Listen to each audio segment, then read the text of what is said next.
Hey guys, welcome back to the channel. It's Legacy here. Today, we're exploring a pretty wild fanfic scenario. What if Naruto was raised by Kaido? If you enjoy these kinds of stories, don't forget to hit like and subscribe so you're always in the loop when a new one drops. Now let's set a small goal. 57 likes on this video. I know we can hit it. Alright, let's get into it. Chapter 1. The Oni's Legacy. Onigashima. Dawn. The sky shivered with a storm's aftertaste, slate gray and bruised blue, as the sun strained to climb above the spiked crags that ringed Kaido's domain. The island stood like a blade stabbed into the sea, scarred, battered, but unyielding. Wind howled through cracked skulls impaled along the battlements, rusting chains groaning with each gust. Cage doors rattled.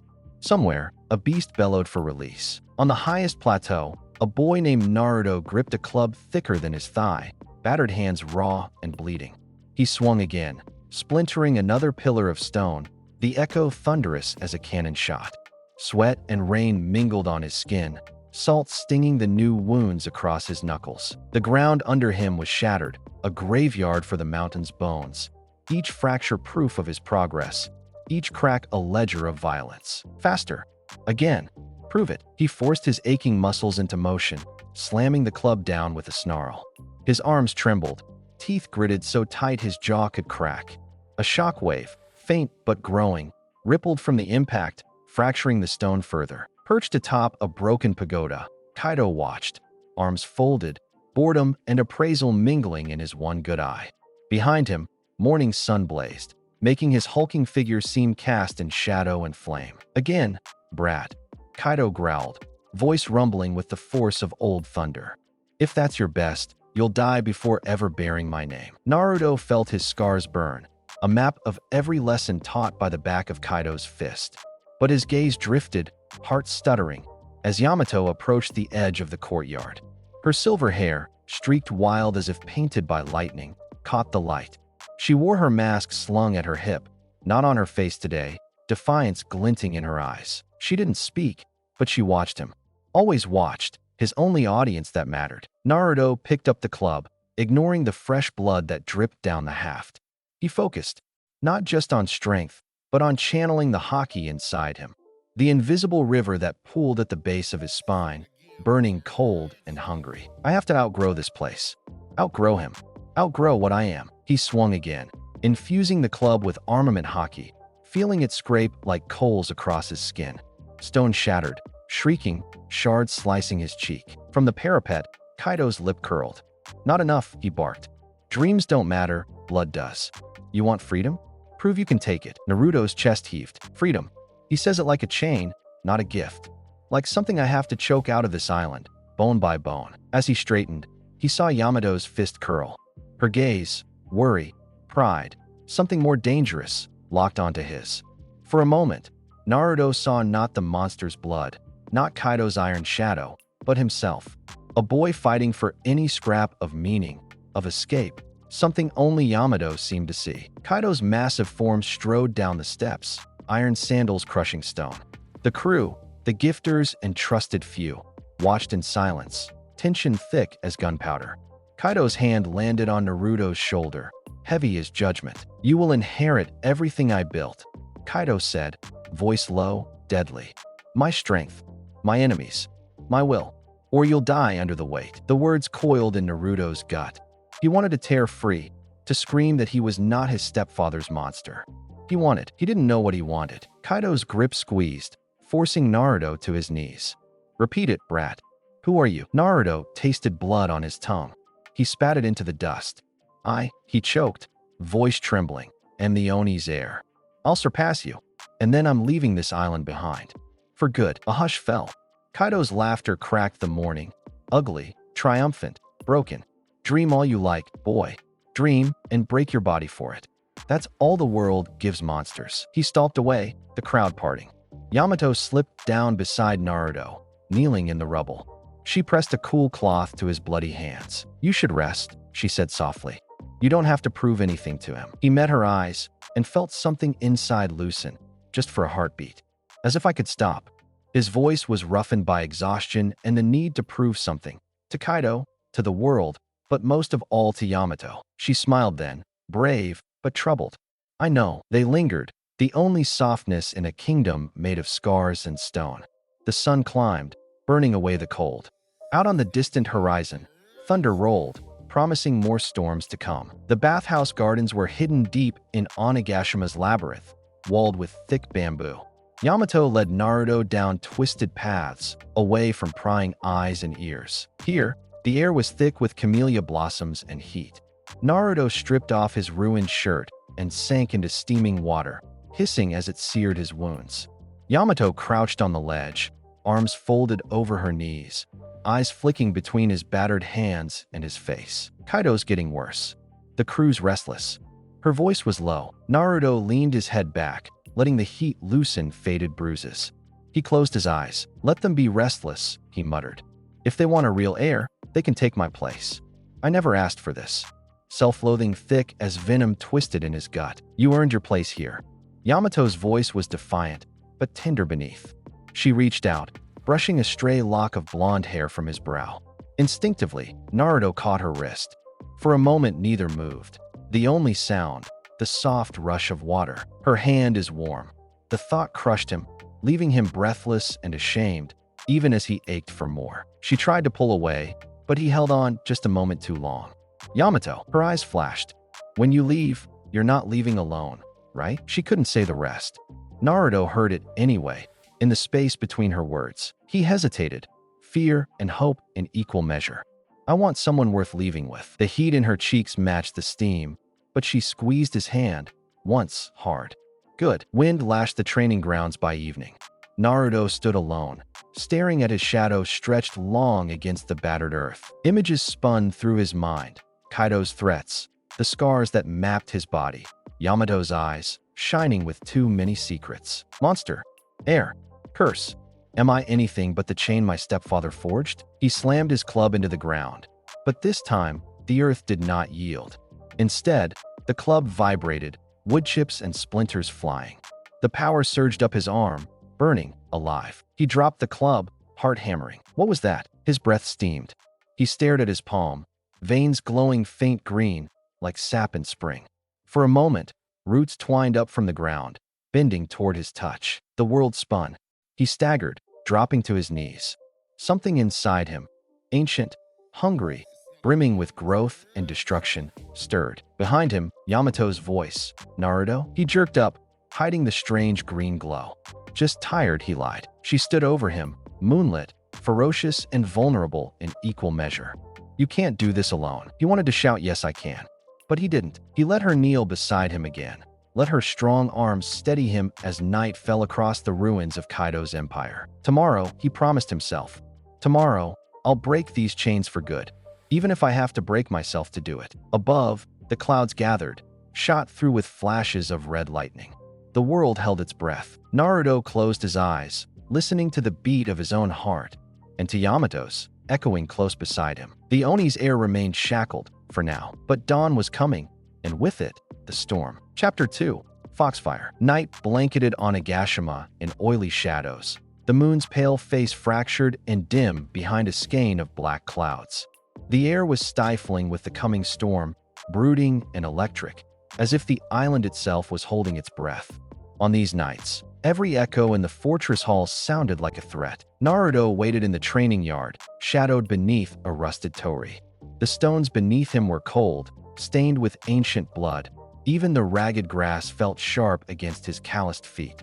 He tightened his grip on the bandaged club across his lap. Bruises bloomed on his arms, each one a lesson that still stung, proof that Kaido's method of teaching was pain, that the price of weakness was always paid in blood. But tonight was not a lesson for him. A muffled crash erupted from the inner sanctum, a cut-off scream, the sound of stones splitting.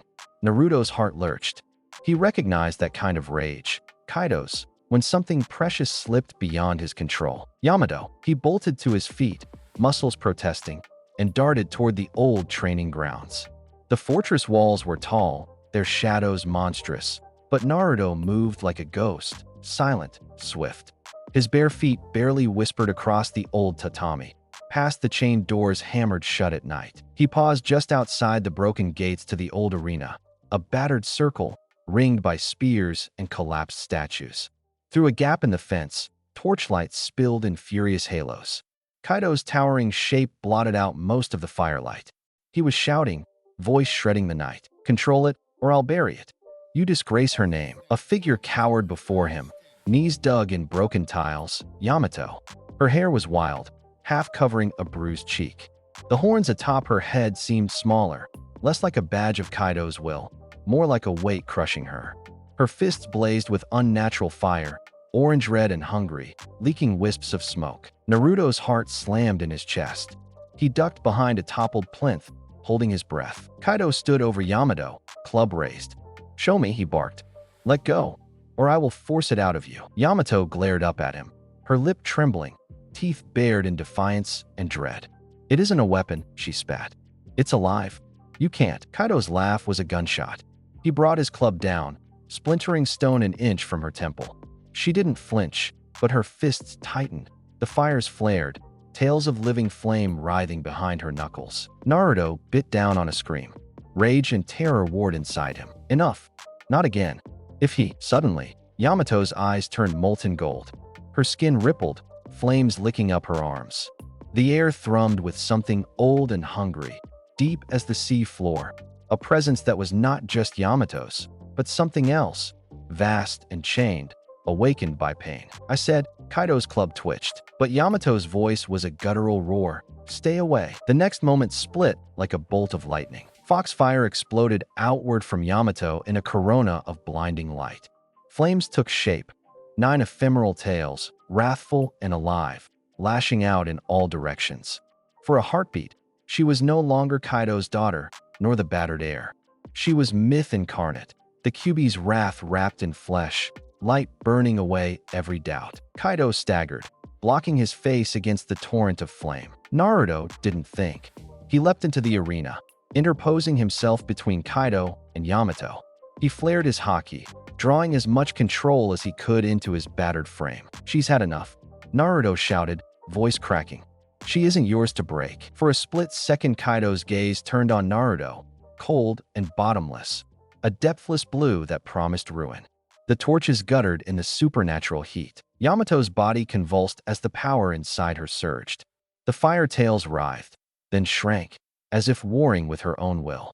Tears streaked the ash-dusted skin of her face.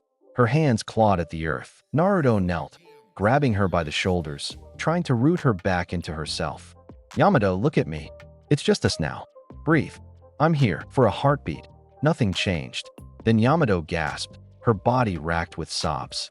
The flames retreated.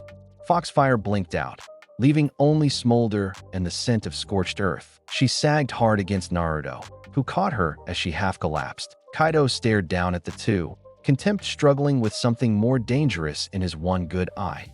Disappointment. "Pathetic," he spat, voice flat as thunder. "One beast that cannot kill, one brat who thinks compassion is worth a damn. Remember this lesson, both of you.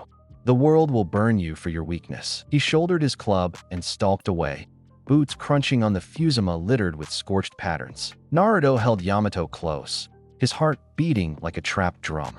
Her body shook with the aftershock of power, each sob cutting him deeper than Kaido's fists ever could. He pulled her hair gently away from her face. "Hold on. It's over. I've got you." She buried her face against his shoulder. Her voice came out small, fractured by guilt. "I can't control it. It's not a power. It's a monster. He'll make me hurt someone." He held her tighter. "You're not a monster. He wants you to believe that, but you're not. I would kill for her, die for her. And I'm afraid of what that says about the thing I'm becoming." Soft rain began to fall, hissing as it hit cooling stone. Ninja and pirate alike, Naruto had rarely felt so helpless. But in her brokenness, he found his own resolve. He would be her shield, even if it meant turning against every chain that bound him. Yamato let herself be held, her breathing finally slowing. Out of the corner of his eye, Naruto saw the crew in the shadows, watching, uncertain. He met their gaze. There was no fear left in him, only smoldering challenge. "You want a monster? I'll give you something to fear." Hours later, inside the deepest wing of the fortress, Naruto tended Yamato's wounds. She winced as he gingerly dabbed at a scrape on her shoulder. "You shouldn't have stepped in, idiot," she muttered, not angry, more weary. He shrugged, trembling fingers moving with care.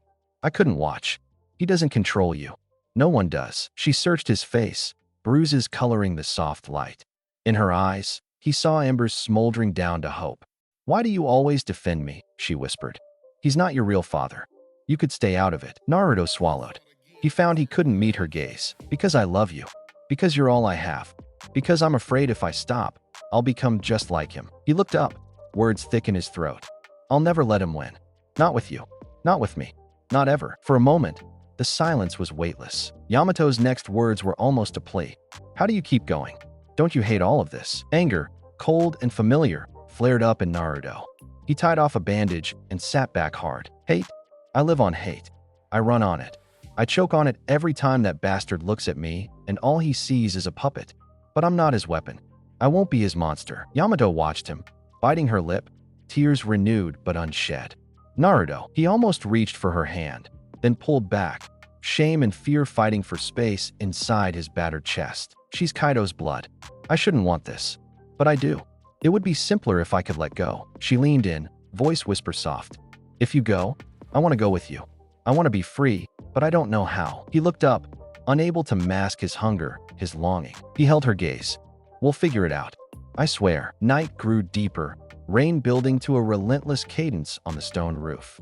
Somewhere, Kaido's raucous laughter echoed. But here, in this borrowed silence, Naruto and Yamato hovered at the edge of something new, dangerous, electric. As Naruto tried to settle on the tatami, hands still faintly glowing with the echo of earlier power, he replayed that moment in the arena. Foxfire, 9 blazing tails, Yamato blazing gold, unchained for a single heartbeat, every eye on her. What am I compared to that? Just the Oni's shadow? Or am I something she can trust? Someone worth risking everything for? Sleep dodged him, slipping away each time his body tensed at a distant shout or the boom of distant thunder. Each memory replayed sharp and hot in his mind. Kaido's threats, Yamato's tears, the fire that was not all hers, but something older, almost sacred. In the restless dark, his hand drifted to the small wooden totem he'd carved as a child. A dragon, half finished, a wish for a power that didn't terrify him. He squeezed it, letting the smoothness ground him. I promised her I'd find a way out. Even if I break myself. Even if she breaks, I'll put us back together. Thunder cracked, shaking dust from the rafters. Younger. The memory rose up, unbidden, a time before the scars, before Kaido reclaimed Wano. He'd been maybe 6, scrapping with the other orphans for moldy bread, always just clever and stubborn enough to survive. Yamato was taller, stronger, her eyes hidden by a mask too big for her face. She'd defended him from the drunken gifter's kicks, snarling in a voice that would later become Kaido's nightmare. Afterward, crouched in a half-buried cellar, she'd pressed a chipped rice cake into his hands. Eat. If you're going to run, you need to be strong. Now, with her burned and battered beside him, he saw those same eyes, defiant, afraid, unbroken. He let himself remember, and it eased the shame he'd carried ever since. Tomorrow, he promised himself, staring into the black ceiling. Tomorrow, I'll save her. And maybe myself. In the coldest hour before dawn, Naruto woke to the smell of smoke and sweat. Yamato slept, curled around a dream only she could fight. For now, at least, she was safe. He rose and stood by the narrow window, letting the wind bite his face. Outside, the fortress was silent, the sea crashing far below. He closed his eyes and breathed deep, clinging to the single truth that kept him moving. I am not my stepfather. I do not belong to this island. And neither does she. As the first hints of dawn broke over Onagashima's shattered peaks, Naruto turned back. The chains might hold for now, but the taste of freedom, of fire, was on the air, waiting for its true name. The storm was coming, and with it, the promise that this night's terrors would one day be nothing but smoke. Chapter 3. First Blood. Midnight draped Wano's borderlands in a curtain of silver fog and restless shadow. The world felt smaller in these hours, as if the night conspired to close its jaws around the jagged cliffs and winding shoreline where Onagashima's reach fell off into myth. Far from the glow of Kaido's fortress, cicadas sang, the air thick with salt and the promise of rain. Naruto moved through the black with practiced silence, the club strapped across his back a familiar weight. He'd slipped through the gaps in Kaido's security as easily as a ghost. All the stories about Onagashima's heir prowling the night fueled the soldiers' terror, made their eyes see monsters where there were none. That suited Naruto fine. He didn't look back, even as the fort's distant torches faded. Yamato's hand was still pressed in his, one fleeting anchor. She'd insisted on coming. He'd wanted to argue, but couldn't muster the words. Their silence was heavy, but shared. They met beneath a solitary oak clinging stubbornly to the edge of a cliff. Naruto released her hand, stepping forward, eyes sweeping the darkness. "You sure this is where they'll come?" Yamato's voice was hushed, wary. "They always do," Naruto answered. "Like wolves when they smell blood." He flexed his fingers, muscle memory coiling tight. CP0 doesn't give up. Not when they smell Kaido's secrets. Yamato shuddered, glancing behind them. Her eyes glowed faintly, a molten edge beneath the moonlight. "If they're after you, it's to send a message," she whispered. "And I have a bad feeling about tonight." A bitter laugh almost rose in Naruto's throat. Every night feels like this. He crouched low, focusing his haki. The pulse of foreign intent was faint, but it scratched at his senses like glass. "Stay behind me," he ordered. He wanted to sound commanding, but the plea bled through. Yamato bristled, but obeyed. The first assassin emerged without a sound, just a ripple in the mist, then a glint of steel at Naruto's throat. He moved on instinct, club swinging up with shattering blade. The impact rang in his bones. The masked man stumbled, then surged forward, a blur of white gloves and precision. Naruto parried, grunting, feeling the assassin's killing intent sink its hooks into his marrow. Another shadow lunged from behind. Yamato spun, fire rolling across her hands. A snap of pressure, then the second assassin crashed back, cape ablaze. But more came, silhouettes peeling from the fog, all porcelain masks and silent judgment. Naruto slammed his club down, sending a quake through the ground. One foe dodged, sliding low, blade glancing off Naruto's ribs. Warm blood pulsed down his shirt. So fast. Too many. He barely rolled aside as a third tried to slit his throat. Adrenaline roared in his ears. "You're Kaido's brat," one hissed, voice mechanical, genderless. "You die tonight." Another knife flashed at Yamato, who snarled, unleashing a crescent of blue fire. The night shimmered with heat. For a heartbeat, Naruto caught the reflection of Nine Tails flickering, then vanishing. He pressed the assault, club and fists blurring, crossing into the old rhythm. Block, counterstrike, shatter the mask. One assassin crumpled, another ducked, their eyes cold and precise. Naruto parried another lethal strike. The masked man whispered, "You're not even human. Just a devil's mistake. Accept it." Fury boiled. Naruto's haki surged, twisting the club in his hand, driving the assassin back. But another circled, seizing Yamato. Naruto saw a blade poised at her neck, froze. "Move," hissed the assassin, "or we gut her." A silent, ancient power erupted. Yamato's eyes ignited, and her would-be captor erupted in foxfire, shrieking. She wrenched free, coughing, wild and half-lost to the beast. Naruto saw his opening. He barreled into the leader, slamming the club down. Bone cracked sickeningly. The assassin spasmed, knife tumbling from lifeless fingers. For a long, searing moment, everything stilled. Rain began to fall, gentle at first, washing away blood and ashes. They stood surrounded by the limp bodies of their enemies. The smell of burnt cloth and copper stung Naruto's nose. He panted, the chill crawling up his forearms. His hands, sticky, trembling, painted with blood that was not all his. Yamato knelt, clutching her side. "Naruto," she breathed, voice tiny. He cut her off. "I'm fine." But he wasn't. The world tunneled. He stared at the corpse before him. Blood trailed from a caved-in mask, uglifying the white porcelain. Naruto gagged, while flooding his tongue. He'd killed before. Beasts, pirates who'd threatened him under Kaido's orders. But never like this. Never in fear. Never to save someone he loved. He knelt, chest hollowed. Blood spattered his hands, the club. He couldn't stop seeing the man's eyes, wide and stunned behind the shattered mask. "This is what Kaido made of me. This is what I am. The monster they warned her about." Yamato crawled to his side, wrapping her arms around him from behind. Her body shuddered, but she squeezed him tight. "It wasn't your fault," she whispered. "They made you choose." He swallowed, jaw clenched. It's not an excuse. "I killed him." She pressed her forehead to his shoulder, letting the rain bleed the ash and blood away. "You wouldn't have, if there'd been another way." You saved me, Naruto. You always save me. He trembled, laying the club aside. The cold crept deeper, outside and in. Yamato's arms didn't loosen. She held him as if he might vanish into the black. Her words buzzed in his ear, gentle and brave and just a little broken. I'm scared too, she murmured. Not of you. Of what he made us. Of what we'll become if we stay. Thunder rolled across the sea, shaking the cliffs. Naruto's gaze drifted to the horizon, then to the battered form at his side. Do I get to choose? Or is this the only path left to people like us? He leaned his forehead against hers. I don't want to be a monster, Yamato. For you. For myself. Her lips brushed the corner of his mouth. Hesitant, a question wrapped in a promise. You're not a monster. You're my brother. She stopped, uncertain, then only. You chose to save me.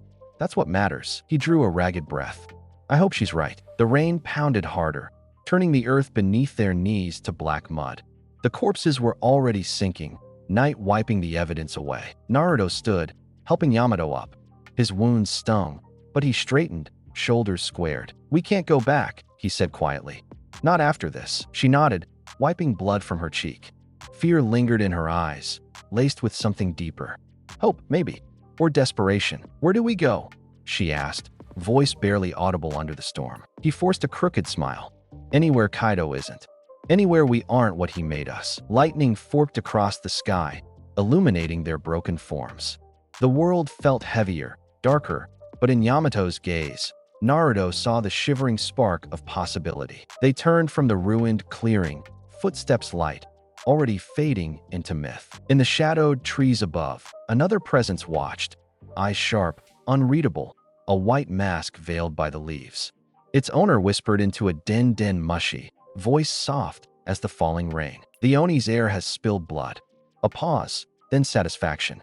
Begin the hunt. And as Naruto and Yamato disappeared into the vast, haunted night, the world shifted, the first true link in a chain that would bind freedom and fate, blood and rebellion, for years to come. Chapter 4. The Eyes of the Hawk. Wind whipped through the battered towers of Onigashima as another gray dawn threatened to break.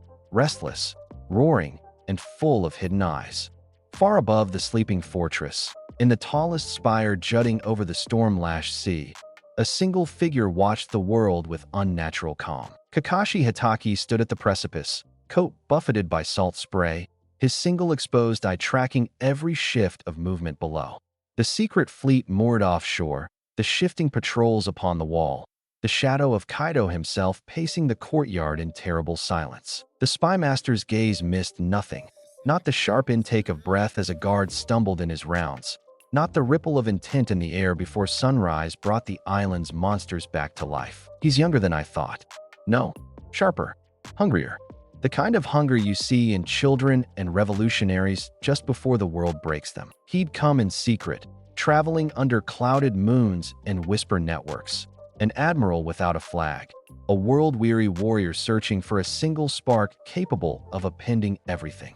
Word of the Oni's heir had reached even Marine headquarters, and with it, rumors more poisonous than any devil fruit. Now, as the first hints of gold threaded the clouds, Kakashi let his mind slip between shadow and memory, measuring the destiny he was here to judge. Near the battered training yard, Naruto moved through the waking world in silence. His hands were raw and wrapped, the events of the borderlands flickering behind his eyes like afterimages. Blood on his knuckles, Yamato's hand around his wrist, the corpse at his feet. He hadn't slept. Couldn't. Every time he closed his eyes, ghosts waited. He wondered if he'd ever stop feeling like the monster they all warned him he'd become. I did what I had to. I'd do it again for her. I'd kill if it meant. His thoughts shattered as Yamato fell and stepped beside him. Her face, pale in the uncertain light, bore new bruises, her eyes rimmed red but alert. She said nothing at first, only took his club, an unspoken kindness, one less weight to carry. Breakfast, she said finally, forcing a wry smile. If we don't eat, we might actually look like fugitives. More than we already do. Naruto snorted, but the laugh got stuck somewhere behind his teeth. He forced his feet to drag him forward, one small mercy after another. At a makeshift table in a drafty corridor, Sakura waited, her eyes cautious, the scars of recent healing burning along her arms. Sasuke was nowhere to be seen.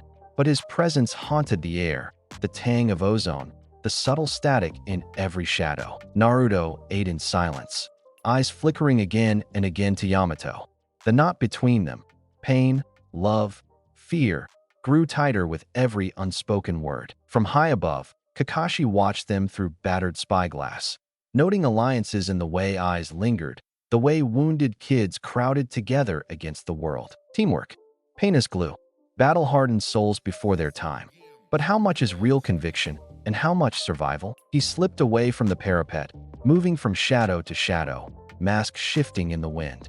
If he was to find the measure of these airs, it would not be from the safety of distance. Before noon, Naruto found himself alone along the forested edge of the island's heart, the ruins that older pirates called the Hawk's Watch.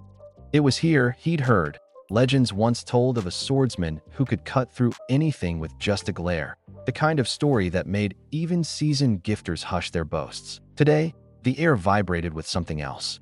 Old power. Watchfulness. Naruto moved restlessly, club at his side, memories warring with every echo. Every snapped twig was a threat, every drifting cloud an omen. He felt hunted, by Kaido, by CP0, by everything he'd ever broken. But it was a single, almost amused voice that stopped him cold. You swing too hard. You think strength is about loudness, but strength, real strength, is quiet. Controlled. Naruto spun. Out of the gloom emerged a man in battered marine blue layered beneath a traveling coat, silver hair wild, an unreadable black mask covering most of his face. But what caught Naruto, what pinned him without mercy, was the eye, a single, faded crimson circle ringed with black. Unblinking, knowing, Kakashi stood with a half-smile, hands loose at his side, exuding an ease Naruto recognized as the mark of someone dangerously skilled. Naruto bristled, instinct and training warring for supremacy. Who the hell are you? Kakashi's head tilted, amused. You could say I'm just lost. Or curious. Maybe both. Naruto's grip tightened on his club. Kaido's dogs don't come here alone. Not unless they want to die. A quiet laugh. Oh, I'm no one's dog. Though, I do have an eye for those who try to break their chains. Tell me, Naruto, do you believe it's possible for a monster to change the world? For a heartbeat, Naruto froze, the club lowering as the question drove a lance through his armor. How does he know my name? How does he? But the man was moving, circling, eyes never leaving Naruto's face. You're bleeding on the inside, kid. Everyone can see it. But pain can grow two ways, as chains or as wings. Which are you? Naruto snarled, old fury boiling up. I'm what I have to be. I'm not Kaido's heir. I'm not anyone's. Suddenly, Kakashi moved, a blur, almost supernatural. Naruto lashed out, but the stranger caught his wrist, the impact jarring. Their eyes locked, power sizzled in the space between them, a struggle of will invisible to the world. In that moment, Kakashi's Sharingan bored into Naruto's soul, memories flickering behind his eyes. The chains, the flames, Yamato weeping. The blood on his hands. Kakashi's voice dropped, almost soft. You could leave, or you could fight for something bigger. Freedom, maybe, but there's a price. The world's not kind to those who reach too high. Naruto, are you prepared to pay it? Naruto jerked free, shuddering.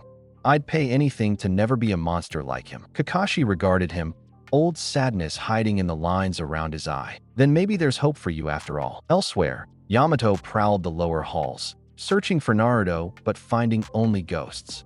Every corner she turned, she expected to see Kaido's shadow or the glint of an assassin's blade. But today the castle's monsters seemed cowed by the aftermath, by the blood spilled on sacred ground. When she finally found him, Naruto's hands shook and his eyes were strange, haunted, alive. He mumbled about a man with a single red eye, about questions that stung more than wounds. Yamato squeezed his arm, voice fierce but loving. You get to choose, Naruto, what you're made of, what you'll be. His reply was low, cracked. What if I make the wrong choice? She didn't hesitate. Then we face it together. One step at a time. He managed the ghost of a smile. Late afternoon brought thunder, rolling from the sea. Kakashi watched from the edge of the world as Kaido, immense and terrifying, emerged into the garden, demanding his captains gather. Naruto was summoned, Yamato beside him. The courtyard filled with muscle and malice, the air brittle with tension. Kaido's eyes glittered as he surveyed Naruto. You will conquer for me, or you will break. Choose. And for one heartbeat, every presence on the battlements held its breath. Naruto stood tall, but trembling. He met Kaido's gaze without blinking. No, I will not conquer for you. I will never be your monster. A dangerous hush, broken only by distant thunder. Kaido's laughter exploded across the stone, cruel and wild. Then you are nothing to me. Run, little brat. But the world outside will eat you alive. As the crew parted, Yamato pressed her palm to Naruto's, anchoring him. They left together, hearts beating like war drums. On the highest spire, cloaked in storm and shadow, Kakashi's smile was sad, but approving. Maybe they will change this world, or maybe it will break them both. Either way, the time of monsters is ending. Thunder split the sky, illuminating the fractured family below. And as the storm raged, the eyes of the hawk remained unblinking, watching, weighing, hoping for a dawn that would not belong to monsters. Chapter 5. Break the Chains. Mist crawled through Onagashima's lower docks as the world fumbled from night into a ragged, uncertain dawn. Tidewater slapped at cold stone. 1,000 lanterns burned overhead, flickering outposts of color in an empire built on iron and storm. Naruto stood at the edge of Kaido's domain, feeling the old world press against his skin. He'd hidden here, boots balanced on chain logs bobbing in the harbor.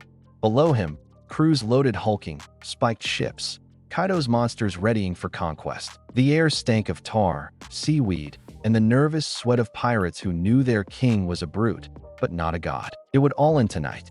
Or he would. Behind him, Yamato's voice, soft but trembling. If we do this, if we break out, Kaido won't just hunt us.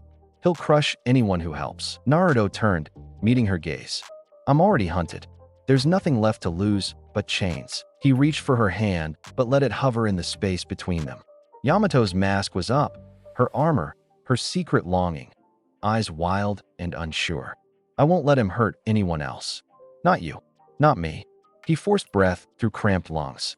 I'd rather die running than live serving. Yamato's jaw tightened, fists knotted. Then we run. Something shifted, fear melting into something more dangerous, resolve. Footsteps echoed along the pier.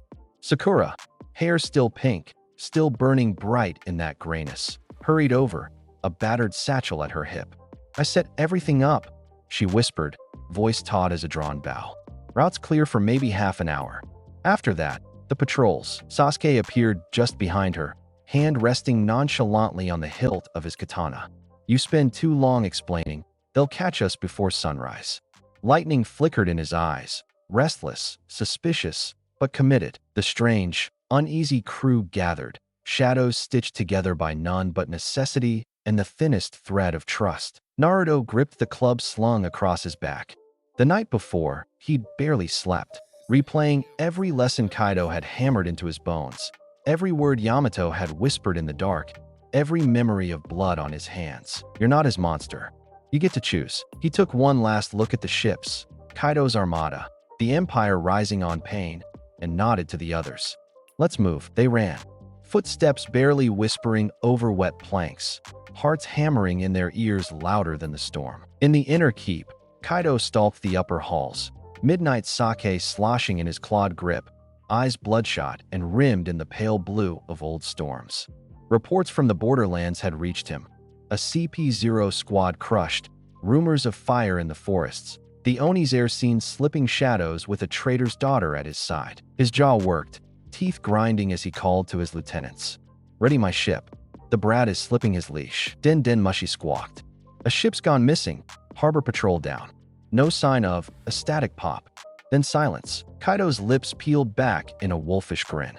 So it begins. Back at the docks, Naruto's crew slid between shipping crates, toward the edge of the last pier. Below, a battered dinghy, patched, stripped of Kaido's marks, rocked in brackish waves. Sasuke swung himself in first, blade naked against the pre-dawn mist.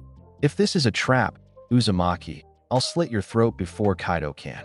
His warning was more ritual than threat, a promise. We survive or we die together. Sakura scared. For once, try pulling your head out of your own. Yamato cut them off, voice terse. Move. They paddled in silence, the low slap of wood on water their only lullaby. Onigashima fanned out behind them, a black mound layered in torchlit fury. Naruto rode until his arms burned, jaw clenched. Every yard they gained felt stolen, the taste of freedom sharper than salt. Yamato watched the fortress shrink. For a moment, fear weakened her grip. If he catches us, if I lose control. But Sasuke's silent, wary glare steadied her. Sakura pressed a bandage into her palm. You're shaking, she whispered. Everyone's scared, Yamato murmured. We're still going. Naruto's paddle splintered against a hidden reef. The boat lurched. For a heartbeat, terror flashed. Memories of Kaido's boot crushing his chest, blade glinting in the dark, blood and thunder. We're almost and forever not enough. But Yamato steadied them, hands gentle, voice clear. Almost out, she said. And it was true. From the labyrinthine depths of Onigashima, bells erupted, a shriek of warning, steel on steel. Shadows unfurled from the great keep. Kaido's dragon form, massive and terrible, launched into the sky, trailing lightning and hatred. There, Sakura hissed, pointing at the fast-approaching blockade of pirate ships taking shape across the bay. No more hiding. Naruto stood, balancing against the pitching boat, club braced at his side. Yamato moved beside him, her every line a trembling string, gold flaring in her gaze. Sasuke readied his blade. Sakura's hands pulsed faintly with medical chakra, a medic forced into the front line. Row, Naruto said. They surged forward. Arrows whipped from the decks. Yamato's foxfire danced to life, burning the projectiles to cinders midair. Sasuke leaped to the prow, slicing apart the first boarding crew with brutal precision. One movement, lightning, bone. Kakashi's voice, a memory or perhaps just the echo in Naruto's mind, returned. Pain can grow two ways, chains or wings. Which are you? As the enemy closed in, Naruto sprang to the nearest enemy ship, haki blazing up his arm, dragonwood club trailing force. He smashed down, shattering cannon, splinters flying. Pirates recoiled, some leaping to the inky water rather than face his wrath. On the next deck, Yamato exploded with living flame, 9 radiant tails fanning out, each strike a trial by fire. The enemy faltered, awe and terror mixing in their shouts, the color of the old world bleeding out into something new. Yamato, Naruto called, even as he parried an axe from a burly first mate. Keep moving, they can't catch us all. She nodded, half fox, half hope, her heart slamming with terrifying certainty. We're never going back, even if the world burns for it. Sasuke covered them from the shadows, blade flashing like a thin, black bolt. Sakura hurled crates into the water, building a haphazard path as their battered dinghy took on water from each near miss. Kaido's shadow swept over everything, his roar splitting the night. Lightning crashed, igniting the mast on Yamato's left. She screamed, fighting it down, refusing to let the beast inside take her with it. Suddenly, a great shape crashed in front of the boat. Kaido, massive and snarling, club spinning down like a funeral bell. Naruto didn't falter. He surged onto Kaido's snout, club arcing glowingly, every ounce of inherited pain thrumming at his core. Their blows met, a shockwave, water parting around them, the very air crackling under their ferocity. Run! Naruto yelled at the others. I'll hold him, get out. No. Yamato's reply was primal, bursting from her lungs. We stay together or we die. Kaido's gaze snapped to her. Ungrateful, little beast. I gave you everything, and you let this brat take it from you. Yamato's tails blazed. All you gave me was a cage. Kaido's strike sent Naruto flying into debris, but even as pain screamed through him, Naruto laughed, wild, defiant. You raised me to destroy what you built, old man. Looks like you succeeded. Sasuke and Sakura seized the moment, cutting their boat loose, propelling it with wind and chakra, while Naruto and Yamato held Kaido's fury at bay for as long as they could. The world blurred. Fire, water, the old wounds of Wano, and the unshed hope of something that could be called family. In the end, they made it to open water, battered, bleeding, pursued by a dying god's fury and the uncertain promise of dawn. Kaido's silhouette shrank in the rising day, his last roar echoing across the sea. A vow, a curse, a broken goodbye. Naruto dropped to his knees at the stern, chest heaving, spirit battered but unyielding. Yamato knelt beside him, pressing her forehead to his. We're free, she whispered, not quite believing it, as salt tears mixed with sea spray. For one heartbeat, freedom hurt more than any prison. For one heartbeat, anything felt possible. Behind them, Onigashima burned, chains melting in the sunrise, a warning and a promise mingled in the smoke. Ahead, the open sea, legend and danger in every crest. The Grand Line. Naruto rose, club in hand, eyes burning with something new. If we survive this, he thought, it won't be because we were chosen. It'll be because we chose each other, even when the gods try to break us. The sun split the horizon, banishing the last of Onagashima's shadow. And as their battered ship coasted out onto waters uncharted, the Oni's heir smiled. Not a monster, not Kaido's pawn. Something freer. Something just beginning to find its name. Chapter 6. Port of Shadows. Sheets of rain battered the port city. Rogue Town stone alleys shimmered slick and blue under lantern light, the storm painting the world with water and secret. Market stalls stood shuttered against the gale. Behind closed doors, stories whispered, fugitives, pirates, and bounty hunters. Tonight, the city braced for storms of more than just weather. Naruto's shoes left shallow puddles in the main square. Salt wind cut through his tattered coat, licking wounds half-healed by Sakura's careful hand. He gripped the club tucked under one arm, every sense sharpened for sudden fury. Wood creaked overhead, wind rattled shop signs. To strangers, he was just another young punk with hungry eyes and the marks of old fights. But Naruto's gait betrayed his purpose, an exile who'd chosen to walk free at any cost. Yamato moved beside him, face hidden by a droplet-smeared mask. Tension wound her posture steel rigid. Lightning played in the storm behind her, glazing the world with brief, golden fire. In her presence, Naruto anchored himself.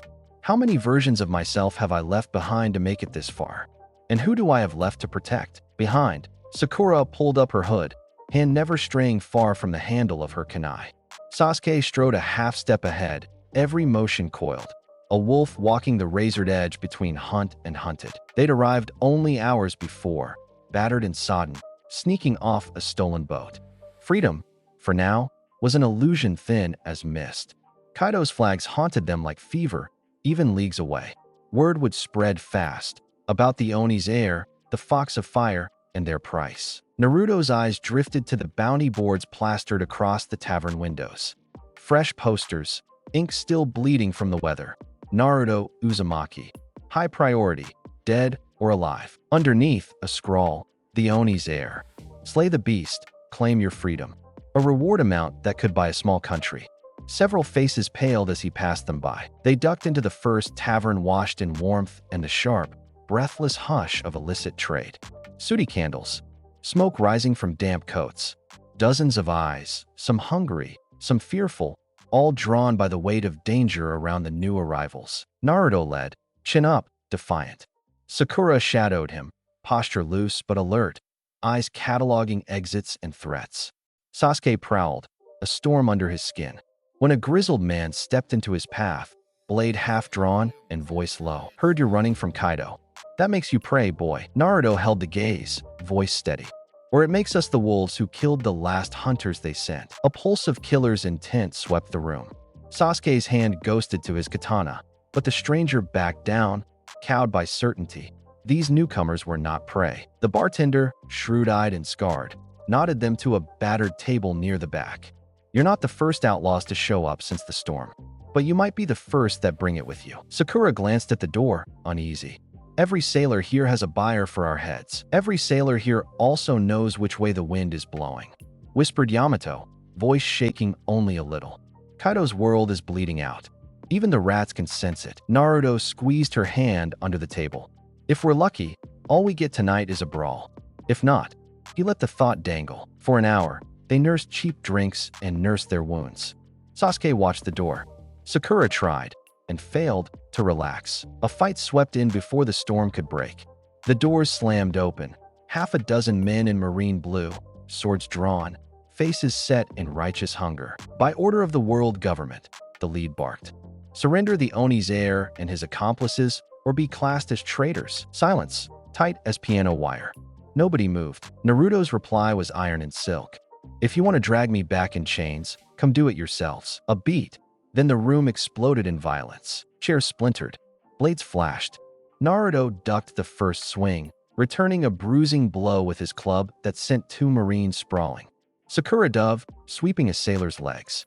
Sasuke flowed like shadow, swords singing brief notes of lightning through steel and rain. Yamato's fist burst with ghost fire, searing another attacker's arm. Chaos seemed absolute, but every move felt practiced. Naruto and Yamato watching each other's blind sides. Sasuke carving a path through the press. Sakura disabling foes who threatened her friends. Underneath it all, Naruto's mind raced. They won't stop coming. Kaido, the government. There's no safe haven except what we build. In less than a minute, the tavern emptied. Marines driven out into the storm, blood and shock in their wake. Naruto stood over a groaning Marine. Tell your superiors, the Oni's heir isn't running. He's claiming his freedom. The bartender nodded to them, eyes shining wary respect. Strong run with strong. You've bought yourselves a little peace. For now, outside, thunder shook the alleyways. Sasuke wiped his blade and leveled a glance at Naruto. We stay on the move, or we die. That's all there is. Naruto nodded. Then we head for the shipyard. Pick up supplies, then move before sunrise. As they passed through the huddled city, Yamato pressed close to Naruto's side. Every step feels heavier. He squeezed her hand. We lift each other, remember? That's the only way out. Down crooked lanes, Team 7 moved with purpose. Rogue Town's night patrolled with them. Every shadow a new threat, every unseen eye a potential betrayer or ally. Their faces, bloodied but proud, reflected in flooded stone. By dawn, they reached the piers. The world was empty save for gulls splitting the clouds. Freedom, thin and fierce and sharp as the wind. Sakura wrapped a patch over Naruto's ribs, hands gentler than any wound deserved. Yamato leaned on the rail, lightning gleaming in her hair, eyes still lost on the black water. Can we get away? Or are we always going to be chased? Naruto looked out across the vast, storm-bitten sea. I don't know, he admitted. But I know running with you is better than living caged, no matter the cost. A long silence. And then, a smile, small and real, as the first rays of sun breached the horizon. Sasuke was first aboard the new ship, eyes narrowed at the rising tide. Sakura hefted her med kit, face determined. Yamato moved last, one hand resting atop Naruto's. They pushed off into the gray, battered but unbroken, tracked by bounties and the promise of a world remade in fire and rebellion. And as the sea claimed them, Rogue Town faded, a port of shadows left behind, and ahead, the Grand Line. The only place left for monsters bold enough to dream of freedom. Chapter 7. The Will to Heal. A velvet dusk crept across the ship as Team 7 drifted farther from Rogue Town's violence and into the belly of the open sea. Lanterns flickered in quiet corners, their gold halos dancing across salt-stained wood. Every sound, the shuffle of boots on deck, the low hum of wind, carried a brittle tension. The storm of the port still clung to them in the sweat at their collars and the bruises that bloomed anew with every movement. Naruto slumped beside the ship's mast, arms folded, club propped carelessly at his side. His wounds ached dully, the especially deep cut at his ribs throbbing despite the cloth wound tight around it. Yamato lingered close, her gaze darting between her brother and the endless blue. She fiddled with her mask anxiously, knuckles white. Sasuke brooded at the bow, blade across his knees, eyes fixed on the horizon as if he could cut through uncertainty itself.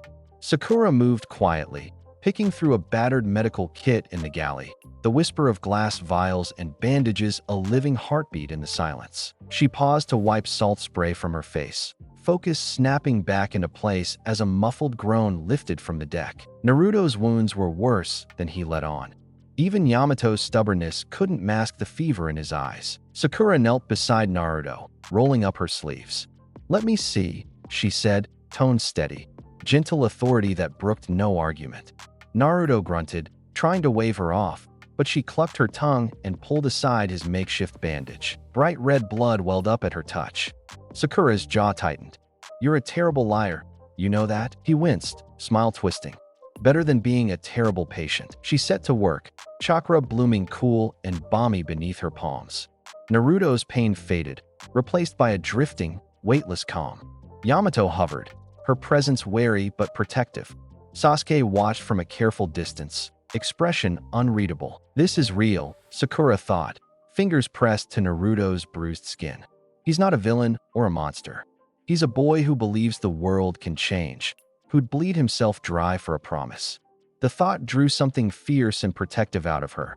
not just the medic, but the comrade. As Sakura worked, Yamato crouched beside her, arms wrapped around her knees.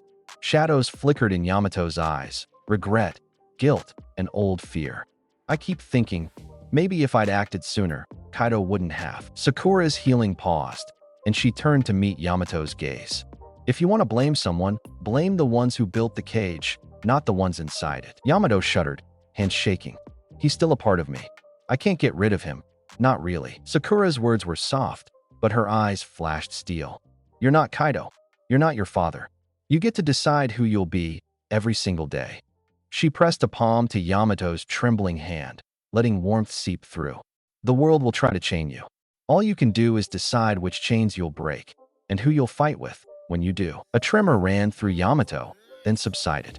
The foxfire in her irises dimmed. Naruto, eyes open now, tried to lighten the mood. If you two hug again, I might start thinking you like each other more than me. Sakura snorted, finishing her work with a gentle push. You'll survive, Captain. Across the deck, Sasuke's voice cut the peace. Don't get comfortable. He stared out across the silver water, his silhouette hard against the dying sun. We shook Marines back in Rogue Town. They'll be bounty hunters soon. Maybe worse. Naruto stood, rolling his shoulder. Let them come. This world tried to gut us. I'll shove it right back. Sasuke's eyes narrowed. He approached silently, his tone like frost. If you want to keep Yamato and Sakura safe, don't get reckless. Every time Kaido's shadow grows, they'll use you to hurt them. Naruto squared up, stubbornness and shame warring in his voice. I'm not running from any shadow. Sasuke's left hand tightened around his sword. I didn't say run. I'm saying plan. There's a difference between a hero and a corpse. Silence settled, thick but unbroken. In the quiet, Sakura spoke. Naruto's right about one thing. We're done letting the world decide who gets chained and who gets free. She looked at each of them in turn. But Sasuke's right, too. If we're going to survive, we need to work together. No more secrets. No more grandstanding. Yamato's voice was hesitant. What about Kaido? The question landed heavy as an anchor. Sasuke's lips pressed into a thin line. Let the past haunt Kaido. For now, we live. That's the only win that matters. Night deepened. Sakura finished tending wounds, her chakra nearly spent.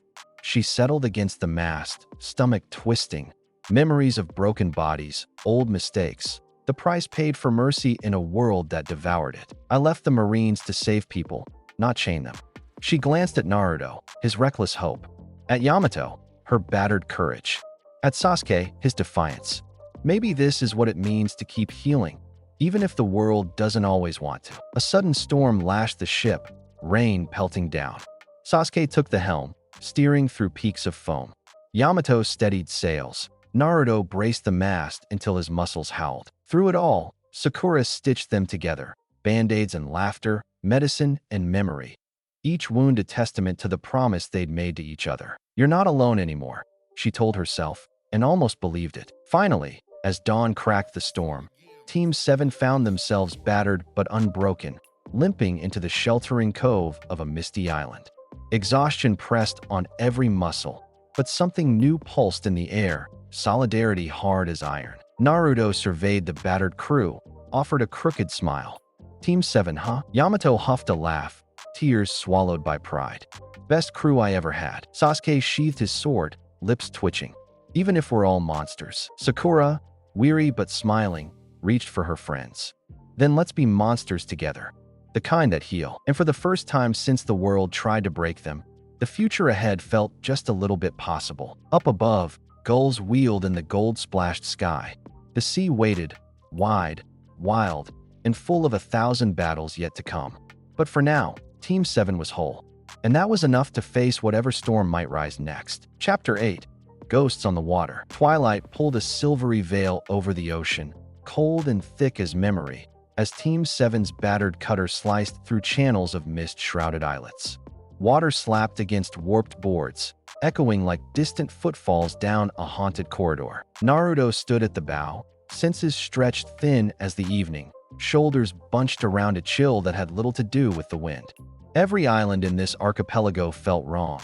Too quiet, the trees gone bone-pale, spectral shapes lurching in the fog. Sakura tended the torn rigging, her hair damp with spray, while Yamato scanned the water's edge, tail twitching with unease.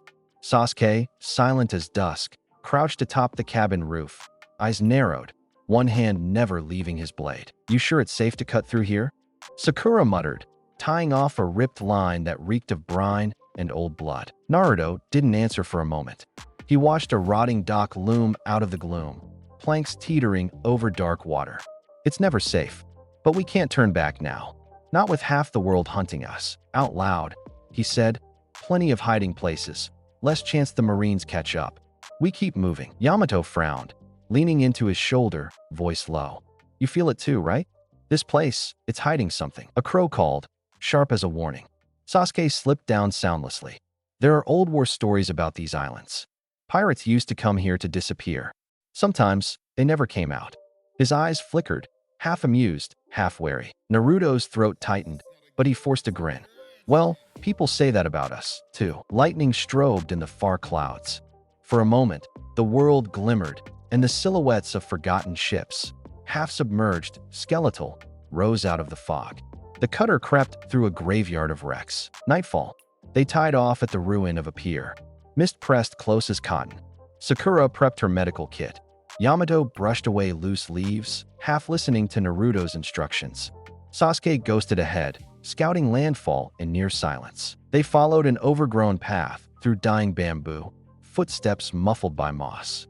Their voices dropped lower the deeper they went, as though the night itself was straining to listen. A faint lantern bobbed ahead, an orange glow in a world of gray. Sasuke signaled halt. Yamato stepped lightly past him, her fox hearing picking out two sets of faint, even breathing. Naruto squeezed the club at his hip. He caught a drifting scent, burnt incense, and something colder, like frost. The path opened onto a small shrine, half collapsed by storms, roof tiles scattered like dice. Inside, among mossy Buddha statues, two figures crouched by the remains of a campfire. A tall man with a bandaged mouth rested an absurdly long sword across his lap. His eyes glittered blade bright through a waterfall of dark hair. Beside him, a younger boy with delicate, chevron-patterned hair prepared soup, his movements careful, elegant, precise. Yamato tensed. Sakura whispered, "That's..." The man's voice was gravel and steel. "Didn't think ghosts needed company." Naruto stepped into the light, heart hammering, not bothering to hide his unease. "We're not looking for a fight, just shelter." The swordsman met his gaze with a long, unreadable look. "Everyone running from monsters ends up here eventually." He grinned, sharp and dangerous. "Problem is, sometimes the monsters are waiting." The younger boy's eyes flickered, wary but tinged with sadness. "This island is only as haunted as you make it." A tense stillness hung in the shrine. The only sounds the hissing of rain, fire's crackle, and a barely audible hum, like wind caught in a hollow blade. Yamato met the boy's eyes. He offered a quiet smile. Something gentle passed between them, a shared heaviness. Old pain pressed into a shape the world called survival. Naruto, emboldened, nodded toward the others. "We're hunted. Yonko, Marines, bounty hunters. Heard this place belonged to a swordsman who cut through anything." The swordsman's mouth quirked behind his bandages. "Stories get it half right." "You're Zabuza," Sasuke said softly, knuckles white. "Demon of the mist. Used to be Marine, then pirate." Zabuza's glare sharpened, but he didn't deny it. "That was a long time ago. Now this island's just where people come to vanish." Naruto lowered his club. "We can leave by daylight. You have my word." Zabuza looked them over, a silent judgment. "You carry a lot for kids," he said finally. "Trauma can turn even good ones into bloodied beasts." "You got that look." A mournful smile from the boy. "Haku. Not all monsters choose who they become. Some fight against it. Some just want one more chance to save someone." Sakura shifted uneasily. Yamato's foxtails flickered, an instinctual response to the tension. Suddenly, from far down the bay, a gunshot cracked the night. Then another, closer. The world vibrated with threat. Zabuza's sword slid up into a fighting grip. "They never come alone," he muttered. Naruto and Team 7 braced as shadows emerged from the trees. A new wave of bounty hunters, drawn by old rumors and fresh bounties. Blades flashed, bullets screamed, Haku's hands danced. Ice coalesced from mist, forming a wall. Naruto leaped, club spinning, wood and haki splintering the first attacker's weapon. Sasuke moved like lightning, blade flashing, cutting down men before they could beg. Sakura ducked a wild swing, her fist catching a jaw with sickening precision. Yamato drew deep on the foxfire, howling as she flung molten flame into the teeth of the enemy. In the chaos, Zabuza waded in, sword cleaving men and trees alike. Each slice was calculated, cruelly efficient. Haku's ice mirrored the moon, trapping gunmen in frozen prisons. The fight pulsed, brutal and relentless. Team 7 and the island's ghosts weaving together like the strands of an old legend. Naruto's pulse hammered. He locked eyes with Haku as they fought, a strange kinship running between them. Orphans cast as monsters, both desperate for something more. As the last hunter fell, the forest exhaled. Smoke and silence rolled back in equal measure. Zabuza surveyed the carnage, unimpressed. "You should leave. Trouble like yours eats islands whole." Naruto, panting, spat blood. "You were Marine once. What made you run?" Zabuza's gaze went far away for a moment. "They chained everything, even hope. Here, I answered to no flag but my own sorrow." Haku's voice was soft, haunted. "Outsiders can't outrun their shadow. But you, maybe you could change it." Yamato's claws dug into her palms, the fox within her responding to that call. "I'm tired of being what Kaido wants. Or the world wants." Naruto fixed on Haku. "You fight like you want to save someone." A fragile smile. "Someone saved me once." Sasuke, ever the cynic, watched the interplay, eyes catching the light. "Nobody's saved. Not out here." But Naruto shook his head, blood and hope mingling. "We make our own worth. By fighting back, by not letting the world decide what we become." Zabuza studied him, then offered a single, battered rice ball. "Eat, if you want. This place claims the starving quickest." In the firelight, Team 7 and their strange, tragic host shared a meager meal. Time unwound around the shrine. Sakura stitched a wound above Sasuke's eye. Yamato exchanged fox stories with Haku.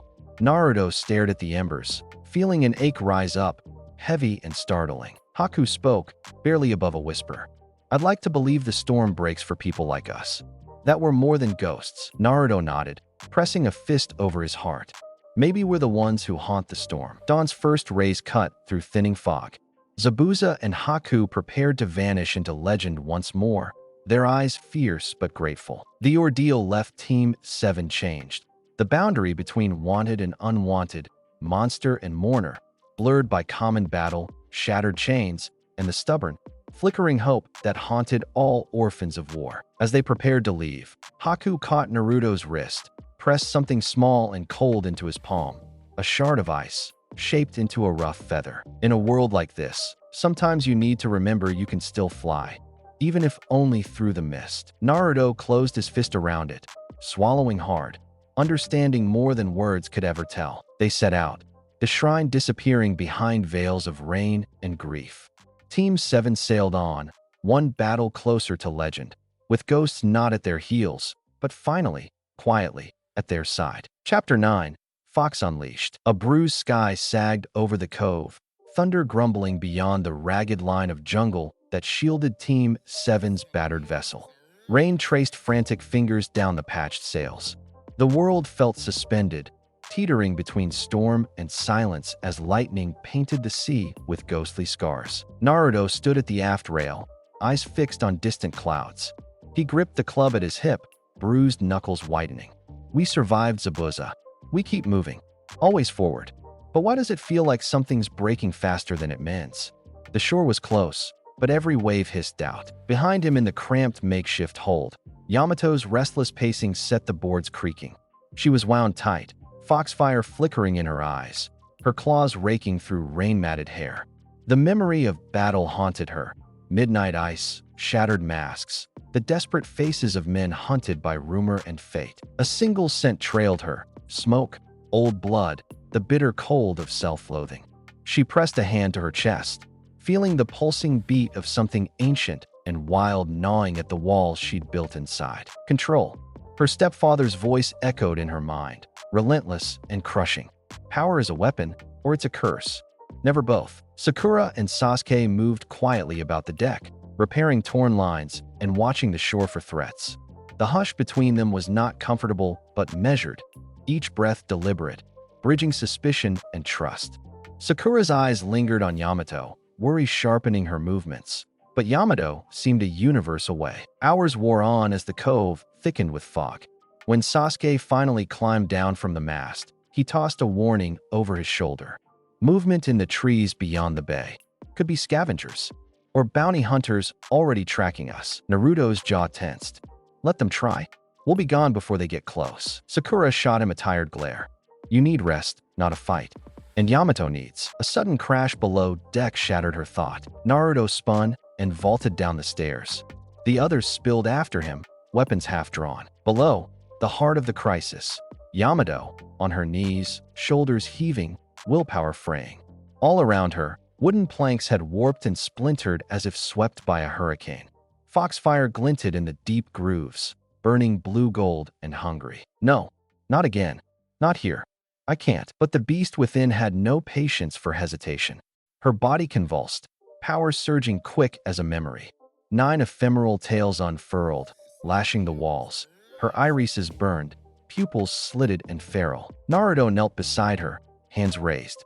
Yamato, it's me. Focus. You're safe. It's over. Her voice was not fully her own.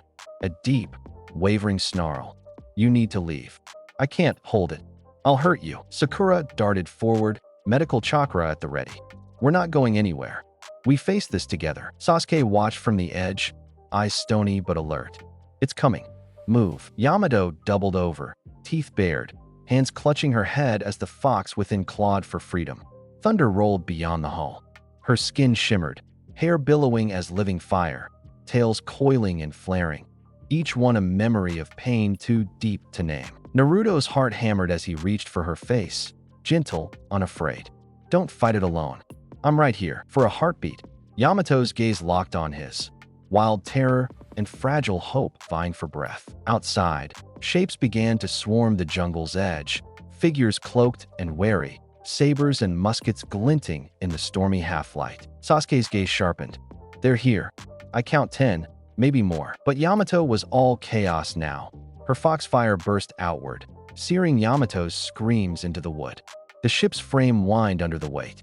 Sakura yelled, trying to contain the blaze with chakra shields. Naruto fought through the flames, voice raw. Yamato, remember Rogue Town, the docks, the night you saved me. Remember who you are. Her tails whipped through the air, fire biting at his skin.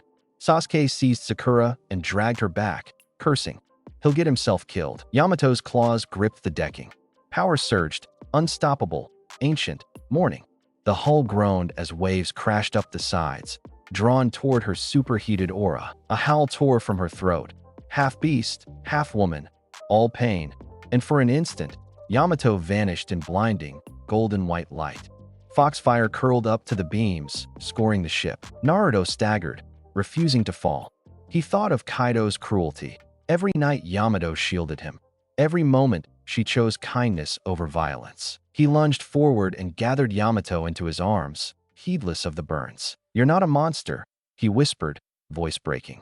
You're my family. Come home. Yamato's form shuddered, caught between worlds. Her hands clawed at his back, tailfire flickering in and out. Something fragile and desperate in his words found her, threading through tangled memory and rage, through the wound left by Kaido's voice and the ache of always being an outsider. Gradually, the foxfire guttered. Her tails receded, eyes dimmed. She slumped, spent, into Naruto's chest, shaking with half-suppressed sobs. For a moment, everything was silent but the pounding of rain on the deck above and her shallow, ragged gasps. Sakura knelt quickly, hands pulsing with healing energy. Sasuke guarded the stair, blade bared, head tilted for any sound of intrusion. Naruto rocked Yamato like a child, whispering nothing words of comfort as the power inside her settled into uneasy sleep. Outside, the bounty hunter raiders crept closer, emboldened by the strange lights and violent noise. One loosed an arrow. The shaft embedded itself in the hull. Naruto locked eyes with Sasuke. Get us moving. I'll hold them off if I have to. Sasuke vanished topside, calling out orders.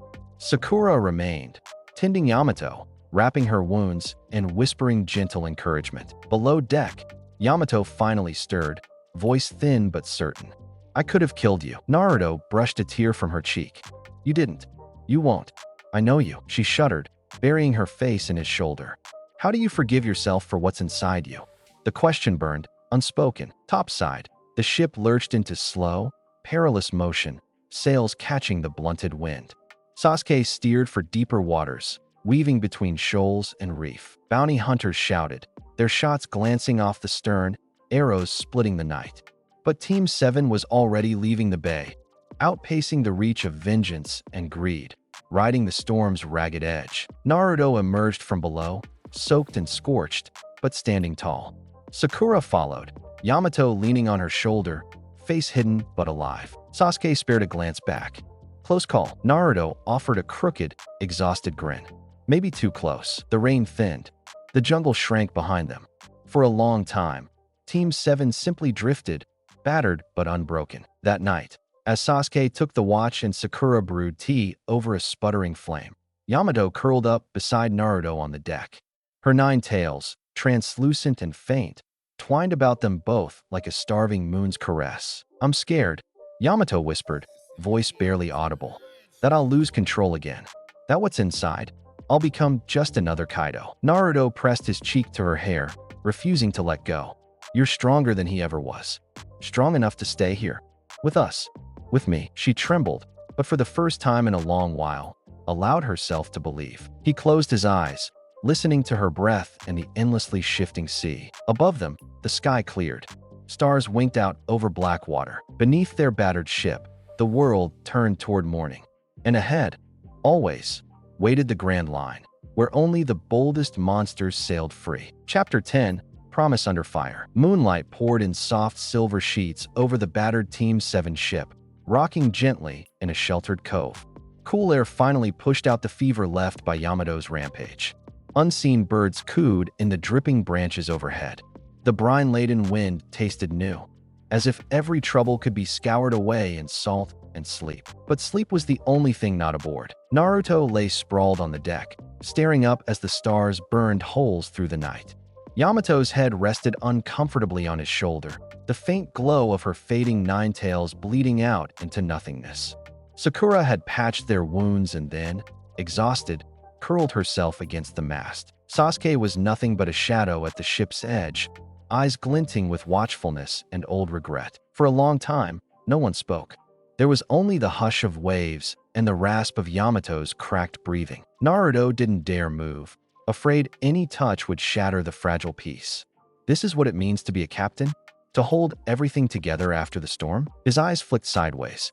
Yamato's hand, a living tremor, curled unconsciously into the front of his worn shirt.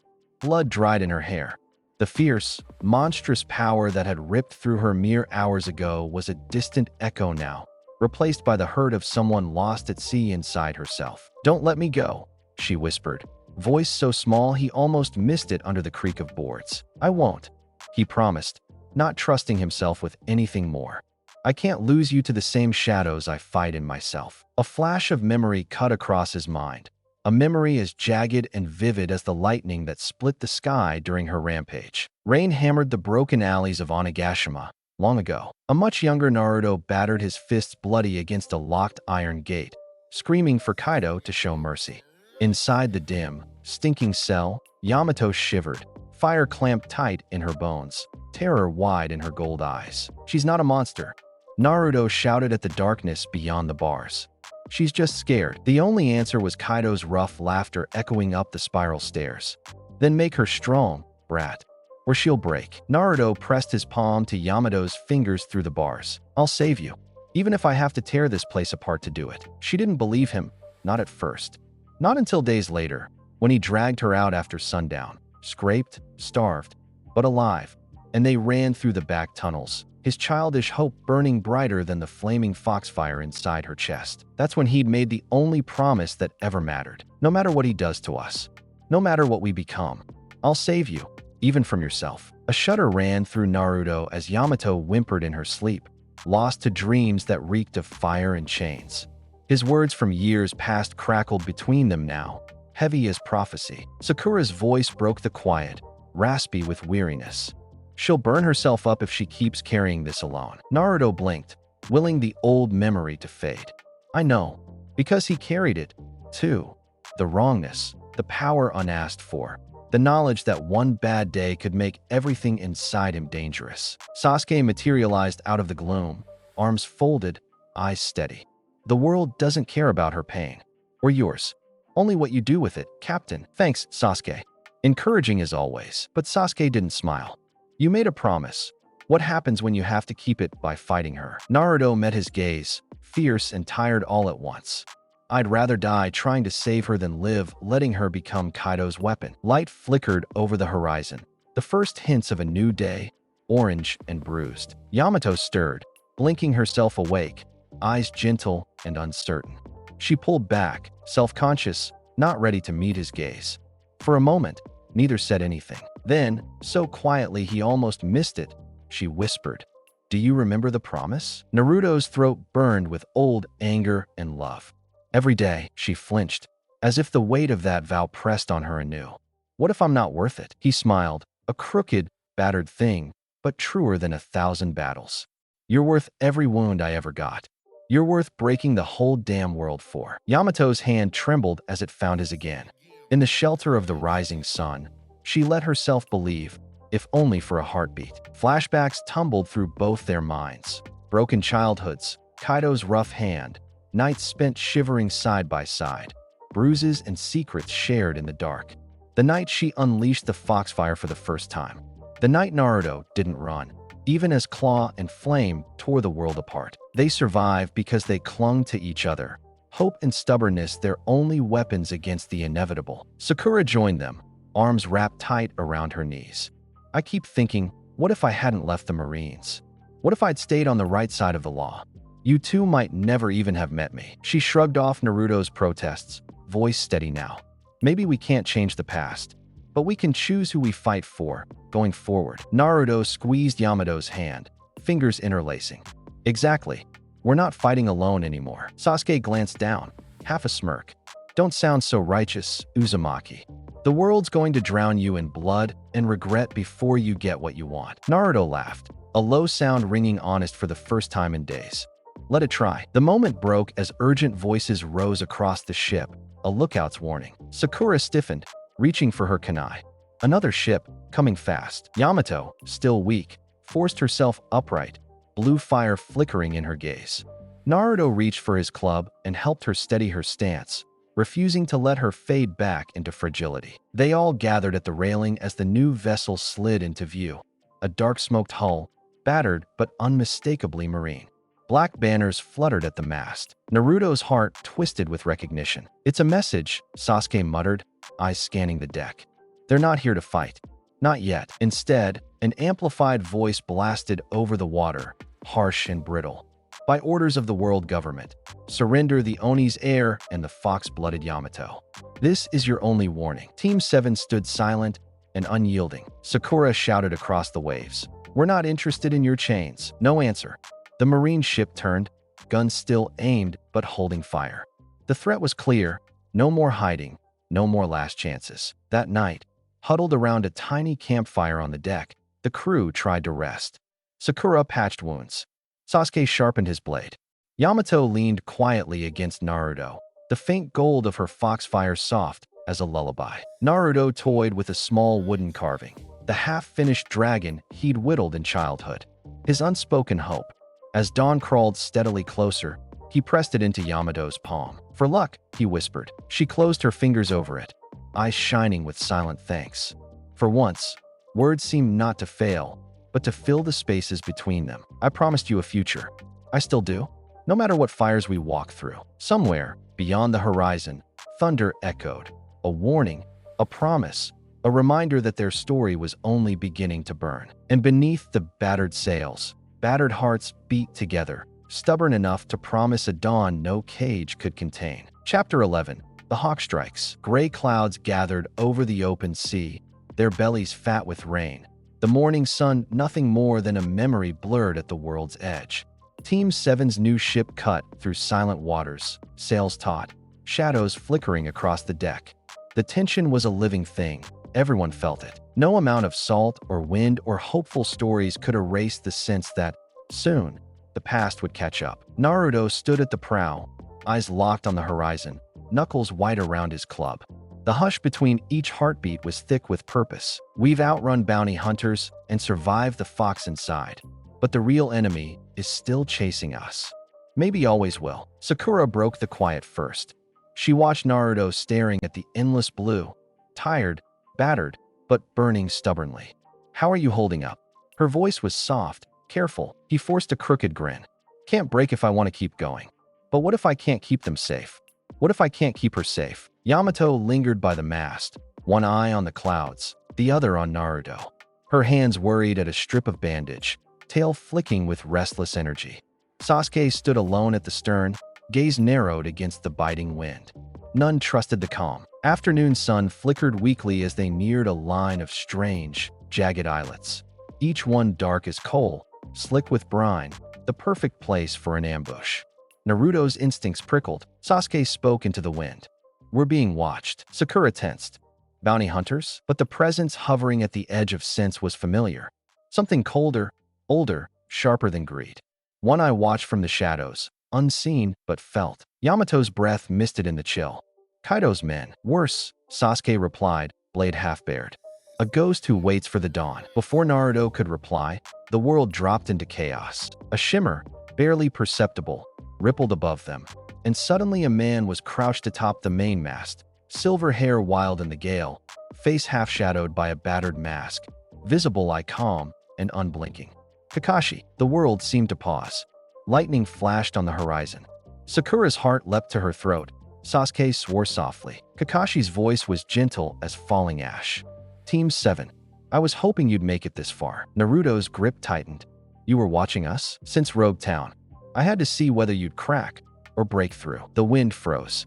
Kakashi seemed everywhere at once.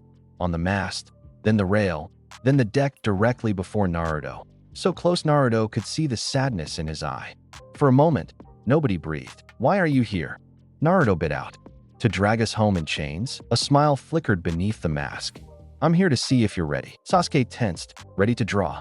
Sakura placed herself between Yamato and Kakashi, her hands glowing with latent energy. Kakashi's gaze swept them all, sizing up old trauma and new resolve. You've run far, fought harder, but what will you do when the real storm hits? The wind howled, and, in a blink, Kakashi attacked. He was a blur, testing, probing, challenging. Sasuke met his strike with a flash of steel. Blades glanced, sparks flying.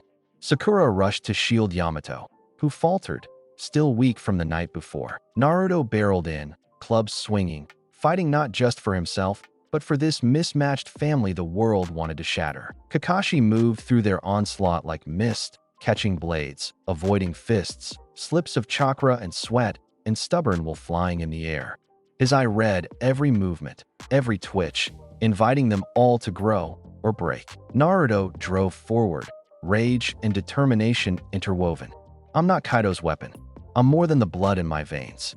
I protect my crew.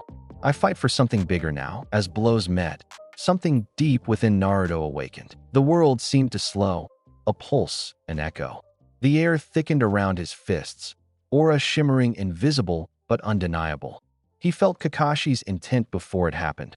The shift of muscle, the feint, the precise moment to parry instead of block, to leap instead of charge. For an instant, he was living a heartbeat ahead of reality. His senses sharpened, a ripple of presence on the wind, the barest flex of Sasuke's resolve and backup, Sakura's focus a bright thread, Yamato's wavering but building determination. It was as if every purpose, every hope and regret called out to him. Armament Haki blazed up his arm, the club snapping with new force, black and gold veins in the wood. Observation Haki. No, something deeper flared in his veins. He could see not just movements, but intentions. Kakashi wants us to fight as one. He wants to see if we can be more than a collection of strays. The battle crescendoed, fierce, kinetic, every clash musical. Kakashi's Sharingan eye flashed, but for the first time, Naruto moved with him, not behind him. You're learning, Kakashi murmured as their weapons locked. He swept a leg, but Naruto vaulted clear, club thundering down. Sparks darted over the deck. Sakura swung at Kakashi's back, chakra-infused fists spiraling through empty air as he sidestepped. Sasuke's blade came in, meeting Kakashi's kunai with ringing force. Yamato rallied, her own flames flickering, and the four pressed together at last, no longer isolated threats, but a single force, each covering the other's blind spot. Kakashi retreated, shining with approval, but also past grief. Not bad, he called gently. But show me more. Show me why you're fighting. Naruto roared and rushed forward, instincts flowing with the strange new awareness. Haki wrapped his club in fists, the lashes of his blows radiating intent. Sakura and Sasuke wove in perfect sync, Yamato unleashing a focused burst of foxfire, burning blue gold. The ship groaned under the storm of their battle. Kakashi caught Naruto's club, the force flaring between them, mentor and student, faith and rebellion, the old world colliding with the new. In that instant, Naruto heard a whisper, not Kakashi's, not Yamato's, but something older and truer within himself. I am not Kaido. I'm not just the heir to violence or legend. I am captain, friend, lover, brother. I am the one who chooses what to do with what I was given. I can shape my fate. With a shattering cry, his haki surged, aura flaring around the whole crew. For a split second, the world seemed to reverberate to their heartbeat. Kakashi's eye widened, a rare, genuine surprise. He relented, stepping back, arms raised. The storm dissipated around them, lightning spent. Well done, he said, voice warm with pride and exhaustion. Now, you're getting somewhere. Naruto stood panting, trembling, eyes wild but alive. Sakura widened her stance, protective even in peace. Sasuke sheathed his blade, exhaling slowly. Yamato, radiant with new resolve, took Naruto's hand. No more hesitation, no more chains. Kakashi nodded sagely. You're ready to defy gods and tyrants alike. But beware, the world will chase you for this strength. It'll try to turn you into a monster or a martyr. He turned to leave, a shadow in the fog, but paused at the rail. Make your own legend, Naruto. Don't let anyone, Kaido, the world government, or even me, write it for you. With that, Kakashi vanished, leaving only the crackle of energy still vibrating in the salt air. Naruto looked at his friends, family, crew, and saw what they'd become. I think we just passed the test, Yamato said, voice soft but unbreakable. Sasuke shook his head, half smirking. He'll be back. They always are. Sakura smiled, bruised but unwavering. Let them come. We're not alone anymore. Above, the clouds broke.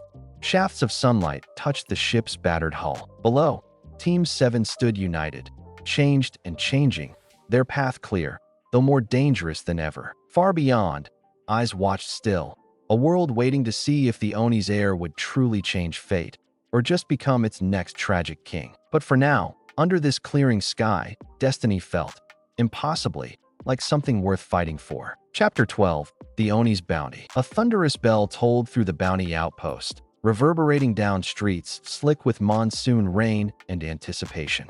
South blue sky was a single gray bruise. The port city packed to misery with sailors, bounty hunters, and pirates all hungry for survival or a taste of legend. The wanted boards along the mud-choked lanes quivered beneath new posters, a single name writ bolder and bloodier than all the rest. Naruto Uzumaki, the Oni's heir, dead or alive. Naruto stood in the shadow of an ancient mangrove, head down and rain hammering the worn plank of his makeshift hat. Cloaked up, he blended with the scavenging drifters and dockside ghosts. At least, he hoped he did. The fatigue from their last battle pulsed in his bones.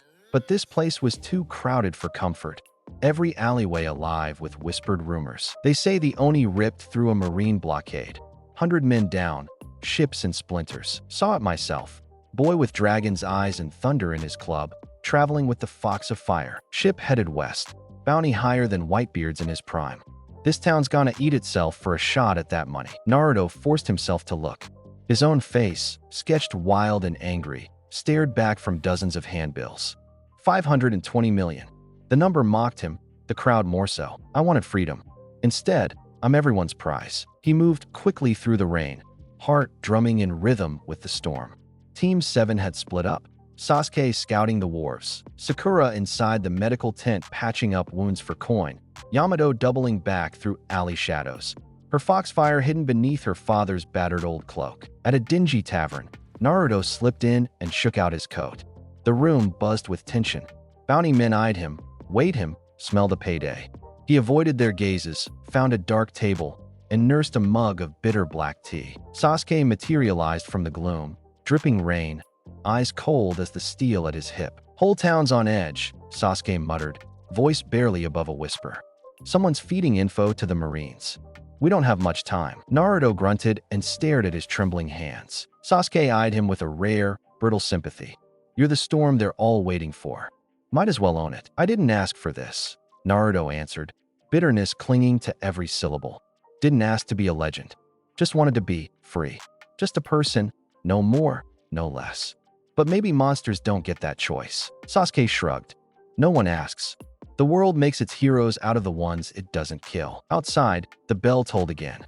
This time, screams broke through the ring. Naruto started up, and Sasuke was already moving toward the door. "Bounty office, North Square," Sasuke barked. "Trouble." They pushed into the street, battle signs etched into the very air, scattered gunpowder, footsteps fleeing, stalled doors slamming.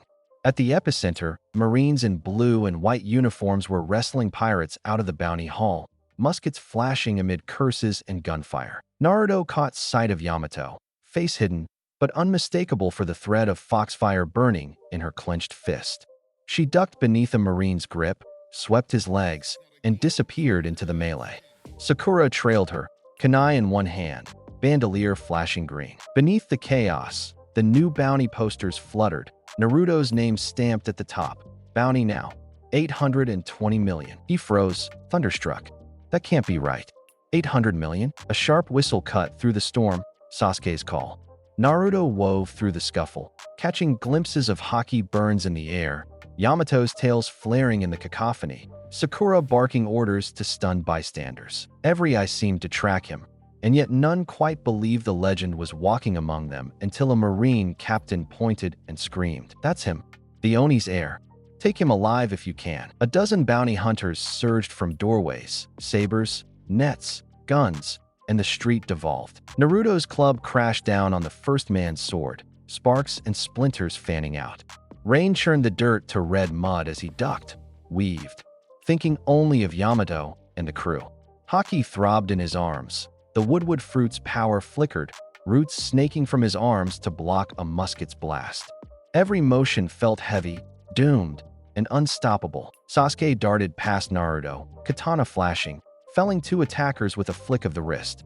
"We need to go now," he snapped. Sakura's voice rang sharp over the fray. "Yamato's cut off. Get her." Naruto vaulted a toppled cart. Ahead, Yamato was surrounded, foxfire swirling, her mask fallen to the mud. She roared, releasing a searing arc of blue flame, forcing the bounty men back. She was beautiful and monstrous and heartbreakingly afraid. Naruto reached her side just as three Marines rushed. He intercepted, club rising in a hurricane of force. Bones snapped. He felt nothing. "Move!" Naruto shouted at Yamato, and she moved, slipping past the stunned Marines. Sakura joined, face bloodied but burning with anger and pride. As Team 7 regrouped, a massive figure stepped into their path. The Marine captain, a graying woman with battle scars crisscrossing her arms, raised her sword. "The world government offers amnesty to those who help bring you in, Uzumaki. You could surrender. Save everyone more grief." Naruto shook his head, defiance seething in his bones.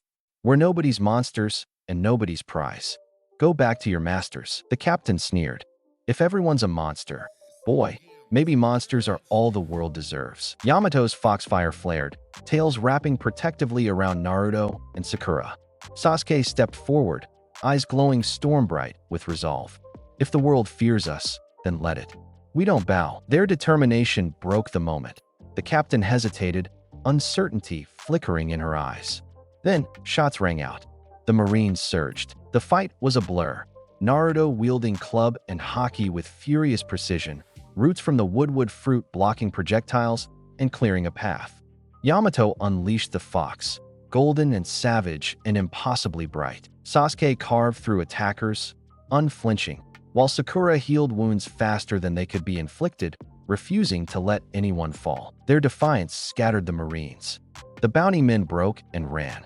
In the aftermath, rain washed away blood and the ruined posters. Team 7 fled down side alleys, hearts hammering.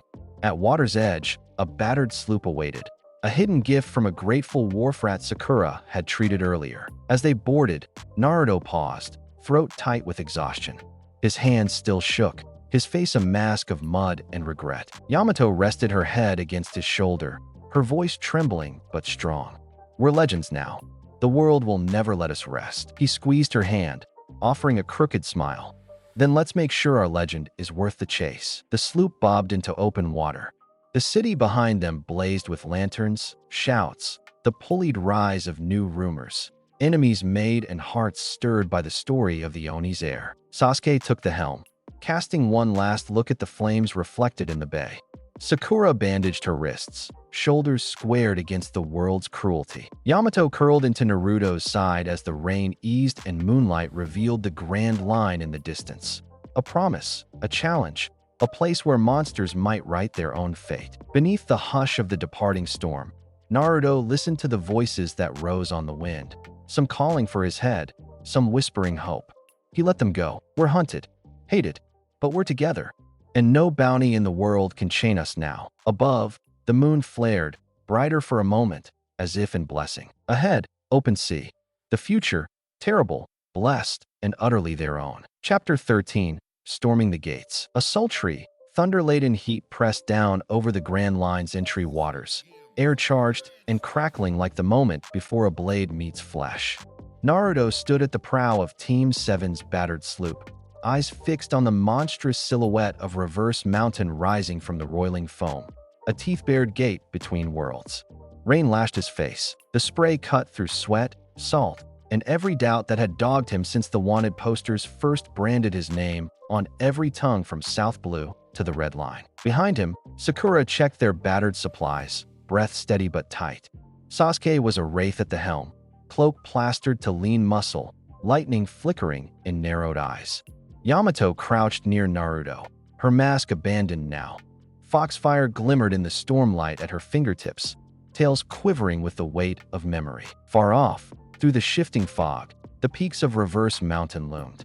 But closer, slicing through the mist with Predator's certainty, was a different threat. A black-keeled galley, spiral-prowed and hung with sickle banners, emerged from the gloom. Her sides crawled with tattooed pirates wielding lacquered blades, animal furs soaked to shining. At the bow, a figure with a face like pale stone and eyes too yellow to be human stood in the rain, arms open, as if welcoming Team 7 to their own execution. Orochimaru, pirate, surgeon of souls, monster in search of something more monstrous. Naruto's grip whitened on his club. "He's here for us. For her. For me. It's not enough to smash through the gate. We have to smash every ghost chasing us." The crews converged as if drawn by fate, or some darker, older gravity. "Orochimaru," Sasuke muttered, voice edged with old wounds and veneration warped thin by hate. Yamato's voice was barely a whisper. "He knows Kaido. Knew my mother. There's no safety while he sails the seas." Sakura pressed closer, eyes sharp with dread but fiercely resolute. "We face him together." Like always, the wind changed. The black galley drew alongside, ropes snaking out. Orochimaru's voice slithered across the water, silk gone rotten. "Uzumaki Naruto. Kujo Yamato. The Oni's heir and Fox of Fire. Sasuke, Little Storm Wolf. Ah, and Haruno Sakura, the healer who abandoned her order. What a rare collection of failures and furies. How deliciously inevitable." Naruto bared his teeth. "You want to fight, Snake? I'll give you something to choke on." Orochimaru raised a hand. At his signal, a mob of pirates swarmed the deck, painted faces, steel flashing, laughter stolen from nightmares. Team 7 met them in a flurry of motion. Sasuke's blade a crack of midnight lightning, Sakura's fists breaking bones as she healed behind each blow, Naruto's club trailing wood and haki, shattering a half-dozen attackers with relentless fury. Yamato went wild, nine tails spiraling in confusion and wrath, blue-gold flames splitting the storm. "You inherited Kaido's curse," Orochimaru called over the chaos. "But do you understand what it costs to wield a curse like that?" Naruto surged forward, club arcing. "I understand more than you ever." Orochimaru was suddenly beside him, impossibly fast, a breath like cold graves at Naruto's ear. "Your mother made the same mistake, thinking blood could become freedom. All it does is bind you tighter to men like Kaido. Or like me, Naruto spun, wood fruit flickering, roots lashed, but Orochimaru's body split, flowed, reknitted. His tongue flickered, eldritch symbols fanning over impossibly long arms. Yamato lunged to defend Naruto, foxfire coiling. Leave him alone. But Orochimaru's snake minions intercepted her, scaly, flexible, and impossibly strong.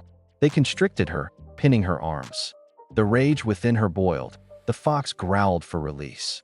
Through the crush, Sakura's voice cut through the storm. Hold on, Yamato. Sasuke was a fury, lightning dancing down his blade, eyes red with memory. He cut through two pirates, parried a third. He locked eyes with Orochimaru, a chilling legacy crackling between them. Looking for me, Snake? Sasuke spat, voice venom and sorrow. Still after power you'll never understand. Orochimaru smiled, thin and infinite. Always, Sasuke-kun. Always. But today isn't about you. Today is about bloodlines and betrayals. A sudden scream ripped from the starboard side. Roots burst from the sloop's timber, shattering the rail. Naruto's power pushed beyond control. For a moment, the storm flickered green and gold, with claws slashing at Orochimaru and his crew. The enemy faltered, scrambled back, and Yamato seized the moment, her foxtails burning hotter as she snapped the snakes in half. The decks lurched. Orochimaru seemed everywhere at once, cutting, taunting, whispering poison. He slithered behind Sasuke, struck, blade glancing off black lightning. He caught Sakura's wrist, twisting it until she gasped. You're all children, trying to wear your parents' rags as crowns. Orochimaru's voice was caress and condemnation all at once. But a king's blood only attracts sharper blades. Naruto blasted him with a surge of roots. Orochimaru blurred, dissolving into a clutch of ghostly snakes that recoiled to the other ship, cackling. Reverse Mountain or hell itself, Uzumaki. Orochimaru howled, mask slipping, rage bright and wild. You carry secrets more precious than freedom, and I'll have them all before this sea turns red. As the snake pirates regrouped, Team 7 fought their way free, battered but together. The wood fruit's power, tasted and stoked in desperation, flickered now with new potential, but left Naruto shaken, breathless, as if every strike cost a piece of his soul. Rain hammered the deck. Sakura pressed a trembling hand to her wrenched wrist, nodding thanks as Naruto steadied her. Sasuke wiped blood from his blade, gaze flat on the black galley receding into the rain. Yamato leaned against Naruto, foxfire guttering low. Her eyes shimmered with dread and something deeper, betrayal, and the unbearable weight of old secrets unburied. They'll never stop coming, she muttered. Naruto pressed his forehead to hers, voice fierce and aching. Then we'll never stop fighting. I promise. Ahead, the mouth of Reverse Mountain yawned, a chaos of lightning and surf. Team 7 sailed into the teeth of the storm, resolve forged anew in the clash of bloodlines and ancient enmity. And behind them, Orochimaru watched and waited, licking secrets from the rain, already plotting how to twist the future's bones to his will. Chapter 14, Serpent's Desire. Night coiled thick and hot over the shattered fortress, lightning licking the peaks of Reverse Mountain in the distance.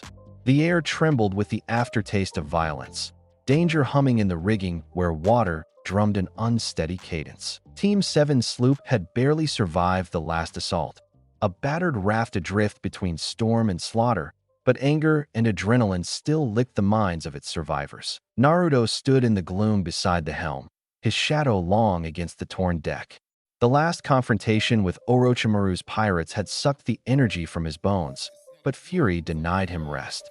Sakura worked quietly at the stern, wrapping her wrenched wrist in another of Yamato's makeshift bandages. Sasuke bore the silent aftermath of violence, posture rigid, eyes haunted by a war only he could see. Yamato braced herself against the hull, tails flickering pale and frightened beneath a brittle mask of defiance. Thunder rolled overhead. The black galley was gone, swallowed by distance and storm, but its captain's poison lingered.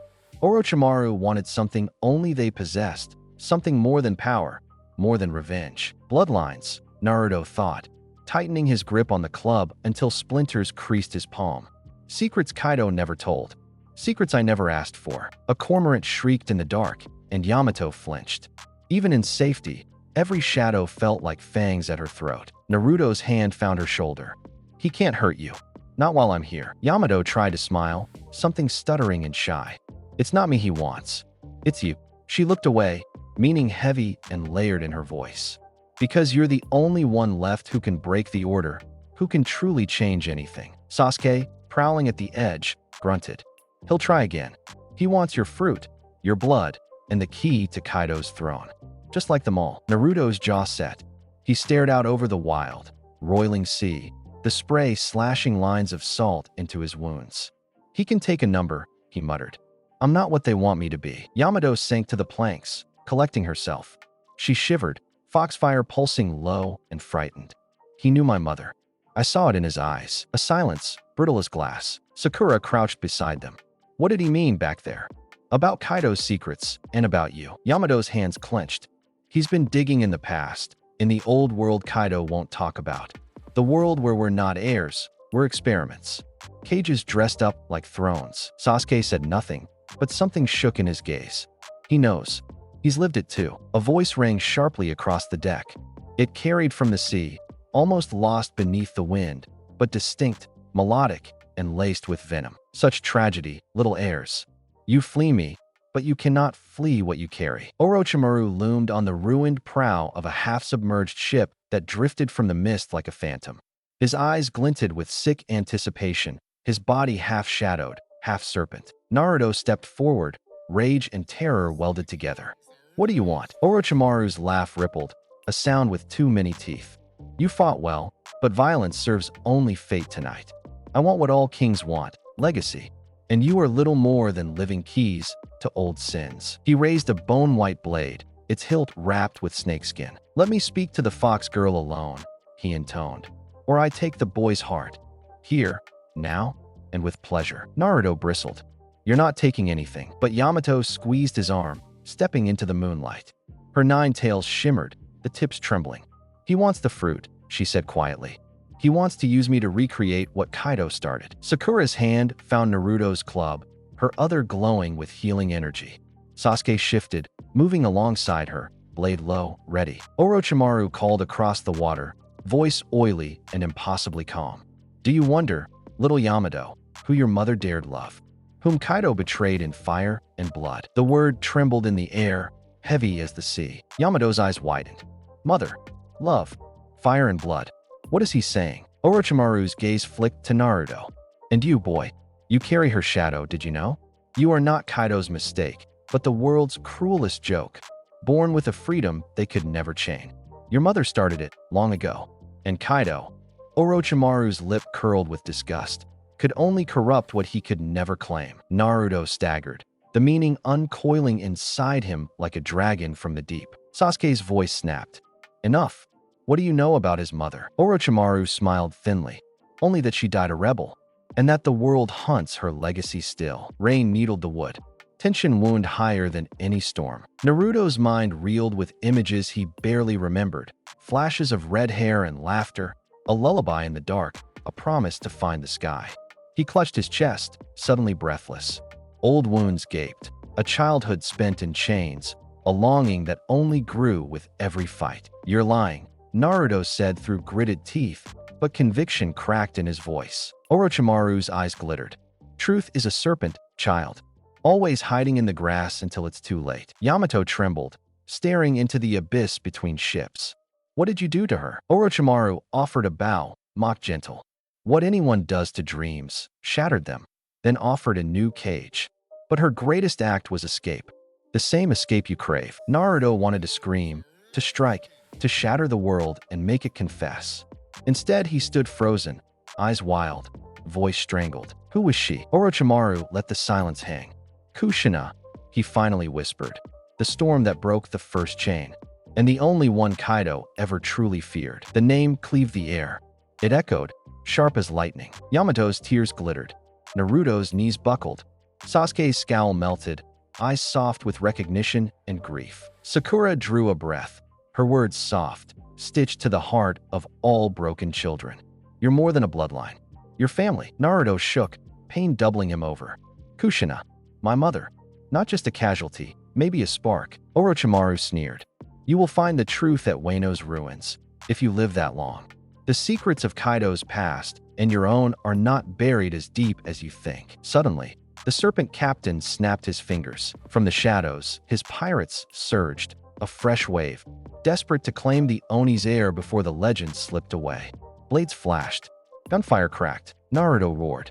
Haki flared sapphire and gold, the woodwood fruit surging alive in his veins.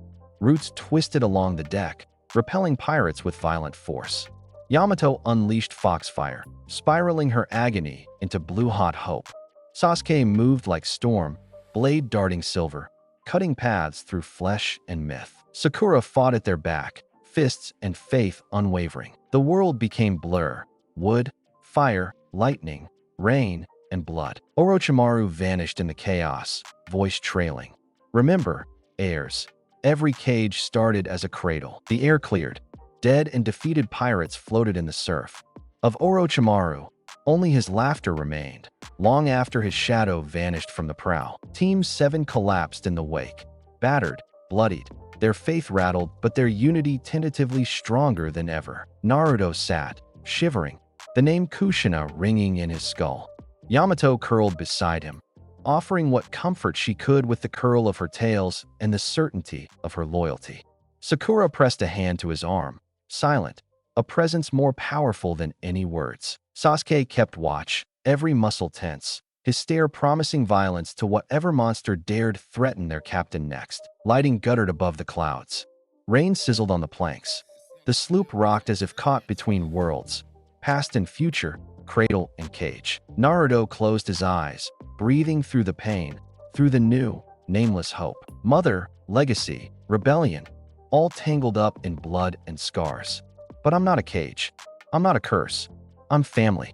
I will find the truth, no matter what chains I have to break next. The storm slowly rolled on, but at the heart of the battered crew, the fire of resolve burned, hot, bright, and impossible to extinguish. Far beyond, Reverse Mountain beckoned, its shadow sheltering the ghosts of the past, and the future Team 7 had yet to claim. Chapter 15, Mother's Shadow. The storm broke over a land of ruins and memories. It was deep night by the time Team 7 found themselves on the splintered outskirts of a forgotten village, the remains of Wano's old borderlands crumbling beneath weeping trees.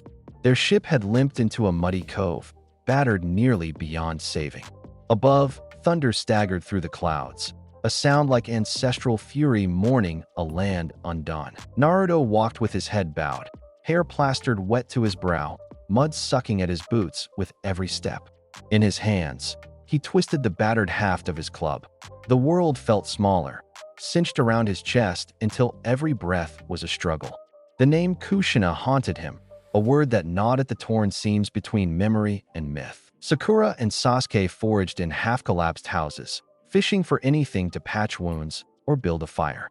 Yamato lingered at Naruto's side, her voice barely more than mist. He stumbled against a broken torii, body aching with every scar.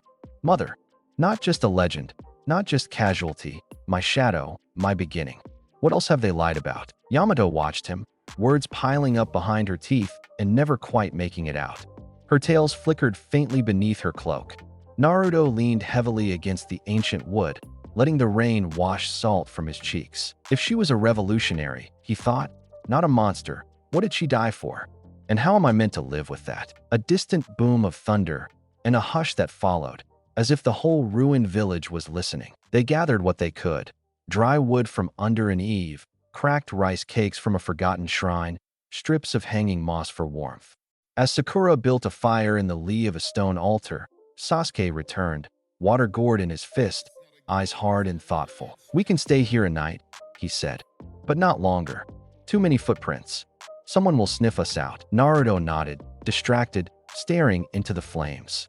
Shadows danced, painting his face in orange and black. Sakura hunkered beside him, pressing a warm cup into his hands. You haven't said a word since the cove. He sipped. The hot, bitter taste cut through the fog, but not through the weight. You ever feel like your whole life is built on someone else's secrets? He muttered. Like you're just living inside a story somebody else wrote, and you're just now realizing how many pages got torn out. Sasuke gave a small, dry laugh. More than you know. Yamato's voice broke the dark. Your mother, she was more than just a rebel, wasn't she? Naruto looked up, firelight catching the gold in his eyes. Orochimaru said she was killed by the Marines. Kaido always said it was pirates, that she was weak. A mistake. He swallowed, the hurt sharp as glass. But all I remember is her singing. Red hair, strong arms, a laugh that scared grown men. No one who loved like that was a mistake, Sakura said quietly. Naruto's voice dropped low. All my life, Kaido told me if I wanted to be strong, I had to bury love. To become his heir, I had to forget where I came from.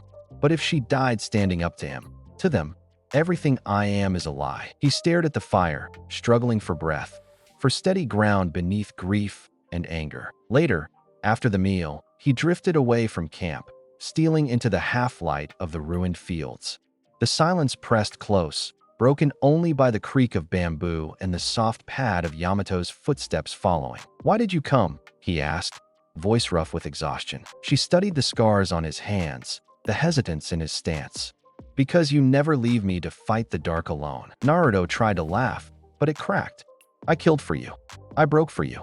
But I don't know how to fix what's inside of me." Yamato closed the space between them, her fingers cool on his wrist. "I don't want you to fix it. I just want you to believe you're more than the story Kaido wrote. Or Orochimaru.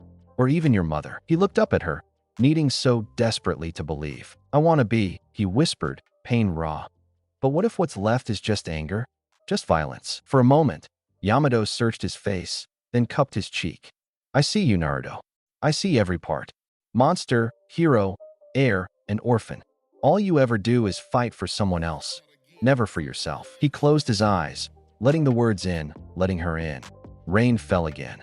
The world felt washed clean for a heartbeat. "What if who I am isn't enough?" he asked, the terror of it wriggling under his ribs. Her answer was soft, but stronger than fate. "Then it's enough for me." She wrapped her arms around him. He let himself lean in, holding tight, both of them shuddering from the violence held in the close space of feeling. The broken world watched, silent. They returned to camp as moonlight slipped through ragged clouds. Sasuke sharpened his blade, eyes flicking up, unspoken understanding passing between them. Naruto crouched beside Sakura. "If you found out everything you'd fought for was a lie, would you keep going?" She did not hesitate. "I'd make a new truth. One I could live with and die for." He nodded, feeling that answer settle inside him like a river finally breaking through stone. Night thickened. In his dreams, Naruto walked a corridor of fire and shattered stone. A woman waited at the end, red hair wild, eyes fierce with love and sorrow. "Kushina, mother." Her voice was wind and thunder. "Who are you, my child?" "Lost," he tried to say. "I don't know what's real." She smiled, fierce, bird bright. "You are what you choose. People will lie, will chain you, will call you monster or curse. Let them. What matters is who you reach for in the dark, and what you fight for when the world wants your heart to turn to stone." He reached for her, hands trembling. "Kushina," he pleaded, "why did you leave? Who killed you?" A shadowy figure loomed. Kaido, monstrous and immense. A blade flashed, marine white and blood red. Truth and memory forked, impossible to untangle. He screamed. He woke to Yamato's hand gripping his. The world was gray and silent, but her voice grounded him. "I heard," she whispered. "I'm here." In the hush, he made a new vow in the place where dreams and waking bled together. "I'll find your truth, mother. Even if it kills me. Even if it breaks the world Kaido built. No more living in the shadows of your lie." Morning broke ragged and cold. They moved on, the ruins crumbling behind them, into forests where mist hung on every branch.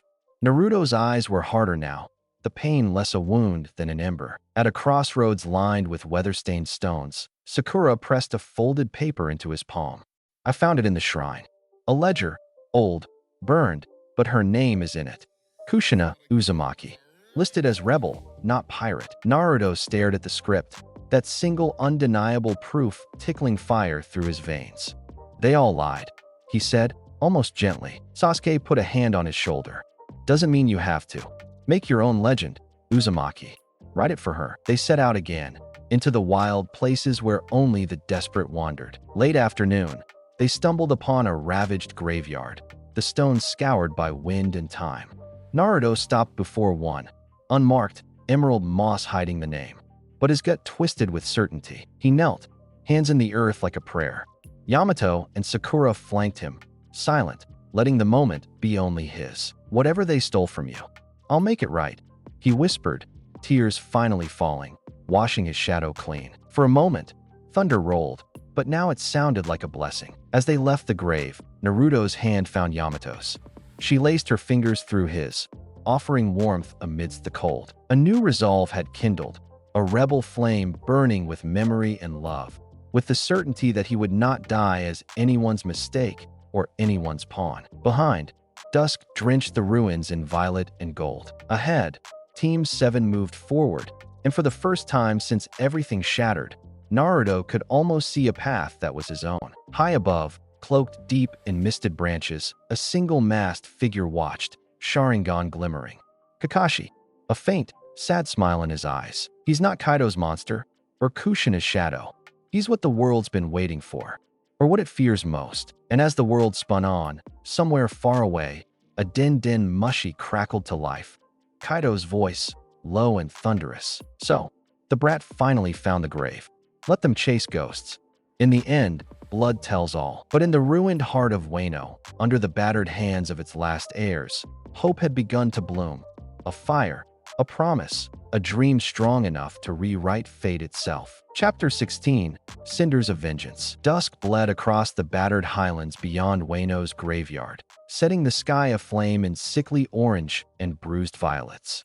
The world felt raw, torn between memory and fate, the wind carrying whispers from the ruins behind and the promise, threat, or blessing of the grand line ahead. Naruto trudged up a slope, boots squishing in moss and fractured earth, hands deep in his coat pockets. Each breath was heavy, each step unspooling a cord of anger knotted since the first time Kaido called him heir and meant tool. Beside him, Yamato kept silent, her presence a comfort and a challenge. Foxfire dampened to embers beneath the shell of exhaustion. Sakura and Sasuke followed, the remains of camp barely a memory behind them. They stumbled upon a half-burnt Shinto torii overlooking a windswept plain, the world painted with the ghost light of a sun too tired to rise again. Naruto dropped to his haunches, staring into the dying light, heart heavy with his mother's name and 100 unanswered questions. For a while, no one spoke. The four sat together, their shadows stitched into the soil. It might have seemed peace, but storm currents swirled beneath the stillness. Sasuke tossed a pebble down the slope. You keep carrying everything alone, Captain. Never ends well.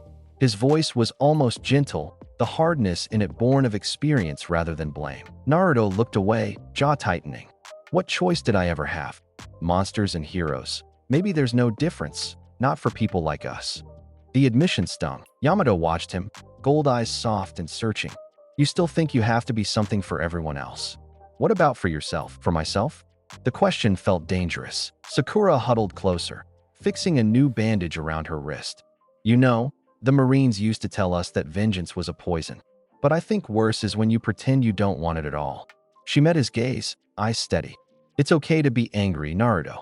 It's what you do with it that matters. Silence thickened. Then Sasuke barked a dry laugh, unexpected as thunder. Vengeance keeps some of us moving. The world government, what they did to my clan, my brother. Sometimes, I tell myself I'm past it. But when I look at this world, every chain, every Marine badge, every word they used to control us, his voice drifted, lost. You don't just walk away from that kind of fire. Naruto matched his stare, understanding unfurling between them. Not absolution, but kinship. You ever think about letting go? Every day? But it finds me again, like a shadow that only grows in the dark. Yamato pulled her knees to her chest. When I was a kid, I dreamed I could drown Kaido's voice in ocean tides. But the truth is, he built the sea too. There is no leaving behind what they put in us. She swallowed hard. But maybe, together, we can fight it. Beyond the torii, a plume of smoke curled upward, sharp and acrid. Sakura jerked to her feet, instant tension tightening in her limbs. That's not brushfire. Someone's burning the old shrine. We're not alone. Instincts flared. Naruto rose, club slung at ready, eyes scanning the wind-blasted field. They descended quietly, warier than wounded animals. At the base of the next hill, an abandoned campfire smoldered. A scattering of fresh boot prints danced in the mud, leading toward a split in the rocks. They crept forward, muscles clenched for battle, senses honed for threat. As they rounded the corner, voices echoed off the cliffs. A ragtag band of fugitives, pirates, maybe revolutionaries, huddled around a fire. At their center, a slim, dark-haired man with eyes the color of midnight, features weary but unbowed. His voice was low, pitched for the hush between storms. Naruto stiffened, club raised, but the man lifted one empty palm in peace. "We heard talk of Kaido's heir. Never expected you'd show up to our funeral pyre." Sasuke's stance hardened. "Who are you?" The stranger smiled, hollow but warm. "Name's Ryoichi. These are mine, what's left of them. We fought in Wano's last stand. Most of the others, not so lucky." He gestured to the flames, smoke twisting upward in a pattern almost ceremonial. "We burn the bones, not for vengeance, but to kindle something the world keeps trying to put out." Naruto met the other's gaze. "Hope," Ryoichi chuckled. "Reckoning." Yamato's tails flickered faintly in the gloom, her voice sudden and rough. "You fought Kaido. Why stay here, after he crushed everything?" Ryoichi spread his hands, calloused and burned. "Where else to go? Every sea has its tyrant, every flag another chain. But stories of you came with the wind. How you broke out, how you defied the old man." His gaze turned piercing. "You here to finish what we started, or just to chase ghosts?" Naruto didn't answer right away. Something in his chest threatened to crack. "Is that all I am? Someone who stirs hope and brings trouble, but never delivers on either?" Sasuke crouched, poking at the dirt. "Rebellion always leaves cinders, but sometimes you can build a new fire." Sakura settled beside the dying flames. "We're not leaders," she said, voice soft, conviction building. "But we can keep the story alive. Fight for something new." Yamato eased down at Naruto's side. "Every day we run, the world gets a little bolder. Maybe they follow us for legends now, but one day it'll be for freedom instead." Ryoichi absorbed their words, skepticism softening into a grim smile. "You talk like you know what comes next." Naruto shook his head. "I don't, but I know I'm done letting Kaido or the government or history say what I have to be. I'll write my own reasons into the world, even if it has to be in fire." A hush fell as darkness thickened. Across the flames, the rebels regarded Team 7, not just fugitives, but kin in hardship. From the far shadows, a crack of thunder split the calm. Eyes turned. Shadows moved, too controlled, too silent. A black uniformed detachment of Marines advanced from the southern trees, rifles raised, faces set and pale with resolve. Ryoichi spat. "They tracked us. They always do." Naruto seized the moment, haki flaring. "We hold them off. Nobody gets crushed tonight." The battle that erupted was swift, brutal, desperate. Sakura darted through the wreckage, healing rebels where they fell, fists bursting with chakra. Sasuke's sword flashed, lightning bisecting rifle barrels. Yamato's foxfire swept Marines off their feet in sheets of burning blue aura. Naruto met the enemy head-on. He was wind and wood and memory, roots tearing up the earth, club shattering bone, rage honed by promise instead of pain. The woodwood fruit responded to his will as never before, each strike an answer to every chain they'd left behind. The Marines buckled, outmatched by fury, by unity, by the ghosts of every rebellion that had flared and failed on these fields. Ryoichi's people pressed forward, emboldened. The enemy scattered, some fleeing into the trees. When it was done, cinders littered the grass, smoke pluming into the starless sky. The survivors circled Team 7, battered but alive. For the first time, Naruto saw belief looking back at him. Not in himself, perhaps, but in the possibility of something more. Ryoichi stuck out a hand, still trembling. "Uzumaki Naruto, Oni's heir. Whatever you are, you're different from any king or monster we've ever seen. That's enough for tonight." Naruto shook his hand, and for a heartbeat felt the old burden of legacy lesson. Not gone, but shared. They rested beside the dying fire, wounds mended as best they could, stories whispered into the lingering night, stories of lost families, broken countries, dreams that burned brighter in darkness. Sasuke, as the others dozed fitfully, leaned over to Naruto, voice soft as a blade shadow. "You'll have to choose, Captain. Vengeance or something kinder. One leads to blood, the other to something you might not get to see finished." Naruto heard the question. Yamato's silence pressed against him. "Which path saves us all?" He stared up at the pinpricks of light breaking through the smoke-laced sky. heart still shivering with old ache and new promise. "Mother, this is what I have: fire, friends, the memory of chains, and now, cinders of vengeance to light the way. We'll be more than what we were given. I swear it." Far away, unseen, a din mushy crackled in the palm of Kaido's hand. The old beast laughed, bruised, proud, waiting. "Run as far as you want, brat. The cinders always find their wind." The night deepened, but hope, like old anger, refused to die. And in the glow of fresh ashes, Team 7 found the strength to keep walking toward a dawn that would break for them, not over them. The world, for the first time, seemed to wait for their answer. Chapter 17, The Black Sun. A windstorm battered the crags of the Grand Line's first true shelter, a hidden cove where the cliffs jutted sharp as broken teeth, almost invisible from churning waters.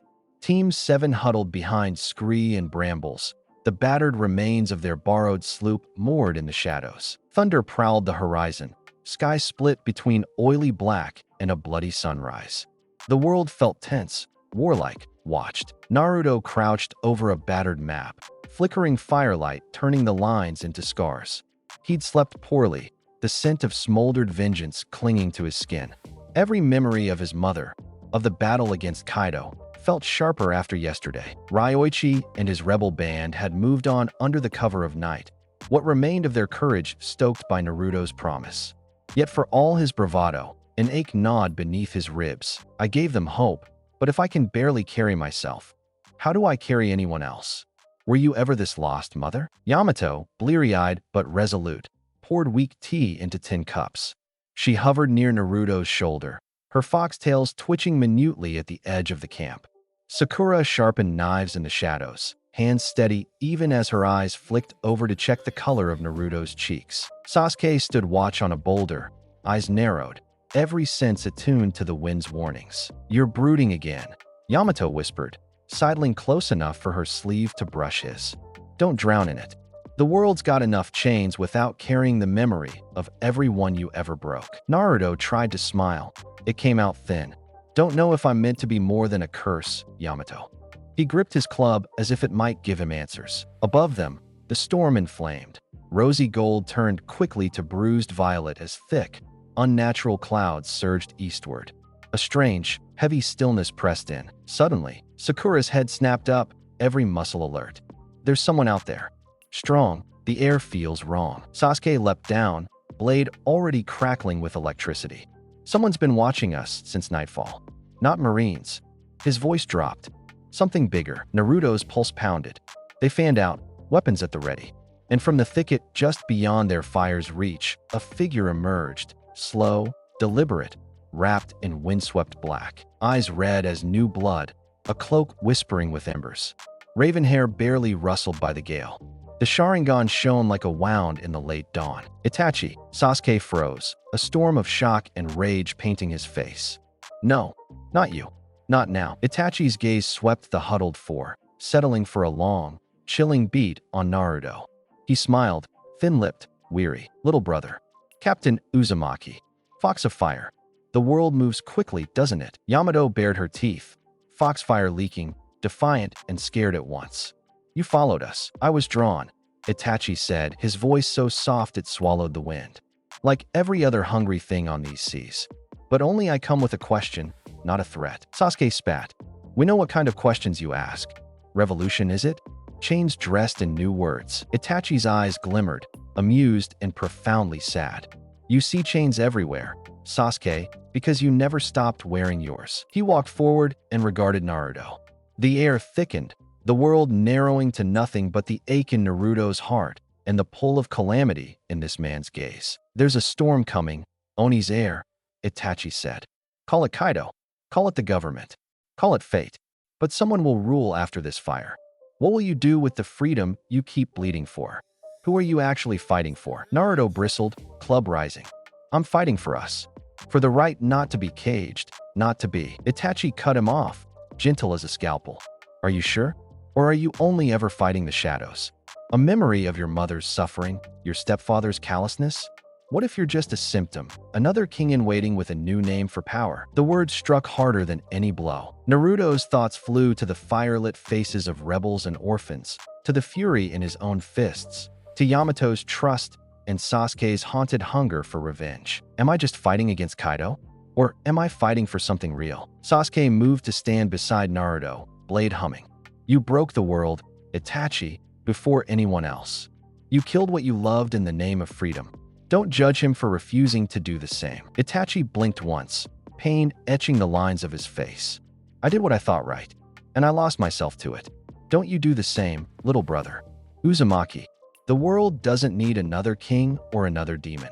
It needs something it's never seen before. Someone willing to save it without becoming what it fears. Lightning forked in the black sun sky, thunder shaking the cliffs. Itachi's cloak billowed, revealing a battered scabbard. Ask yourself, Naruto, are you running from being Kaido's monster, or from being the kind of man your mother died for? Yamato broke the silence, voice quiet and fiercely proud. He's not either. He's something more. Itachi looked at her, a hint of true sorrow glinting in his gaze. We'll see. Then, with a lightning-swift flicker, he vanished into the swirling dark, gone as quickly as he'd come, leaving the question pulsing like a scar. Team 7 stood frozen as the last of the storm broke. Rain sheeted down, washing the taste of fire and smoke from the air. Sasuke stared after his brother until the clouds swallowed the last trace. Sakura shivered, but laid a gentle hand on Naruto's shoulder. He felt split, hollowed, as if every truth he'd ever used as armor had been hammered for flaws. I'm not, he started, but the words died. Yamato pressed her forehead to his, a gesture as intimate as any promise. Her voice was low, warm. We aren't running. Not from them, not from ourselves. We walk forward, even if we don't know where it leads yet. Naruto nodded, shoulders trembling. We walk together. He looked up, past the burnt sun, past the broken sky, to the uncertain horizon beyond.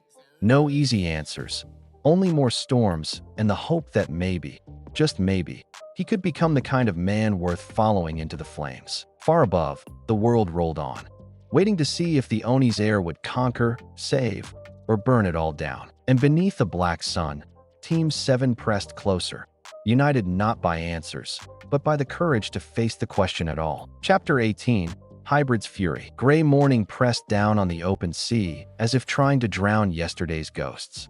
The storm from the night before had passed, but its scars lingered in the bruised clouds and churned waves. Team 7's battered sloop cut a slow arc through cresting foam, its hull groaning with every swell, its battered sails catching a restless wind. Salt stung the decks and throats alike, a world stripped raw. Naruto stood at the prow, fists clenched on the rain-slick rail. Salt and sweat glazed his brow.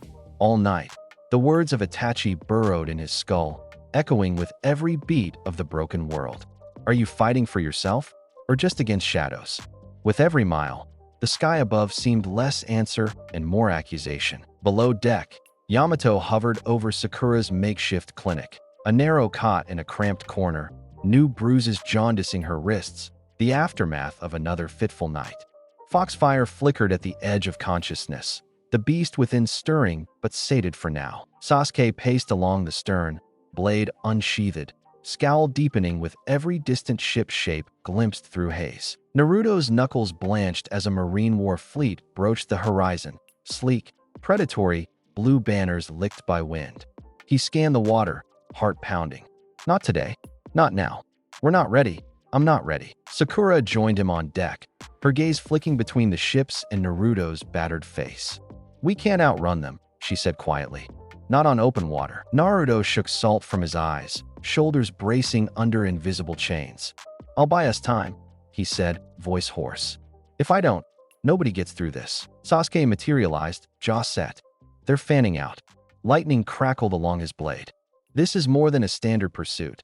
They know who's aboard. Below, Yamato rose shakily, one hand braced against the wall, the other clutching her mask. She'd heard it too, the footfalls of destiny pounding through the wood. She met Sakura's gaze for a long, silent second. If he loses himself, stop him. No matter what it takes. Sakura swallowed but nodded, fear coiling with trust. The ships closed. Banners rose. World government, blue and white, symbols of judgment. On the deck of the lead vessel, officers barked commands, cannons primed, gunners crouched in neat rows, faces set with duty and contempt. A single voice rang out across the water, carried by Din Din Mushy Amplifier. Oni's heir.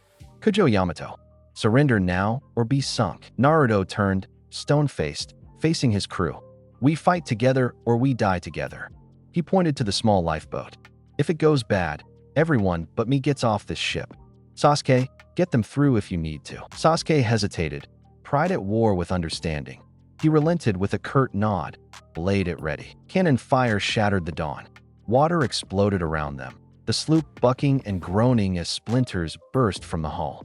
Naruto surged forward, club in hand, haki pulsing up his arm in blue-black veins. The next moment snapped like lightning piercing the world. He slammed the tip of his club against the deck, channeling every memory, every promise. His mother's truth, Yamato's pain, Itachi's question, into the core of his being. The woodwood fruit's power surged through marrow, blood, soul. Roots and bark crawled up his skin. Muscles swelled, bones reformed, flesh split between human and something wilder. Dragon fangs, with scales, eyes burning green gold. Naruto howled. The timbers beneath his feet exploded in a riot of living wood.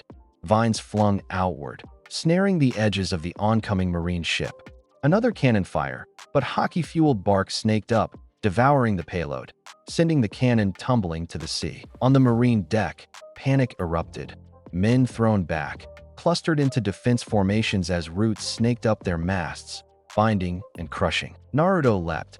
No, flew, arcing across the water in a blur of dragon wood power.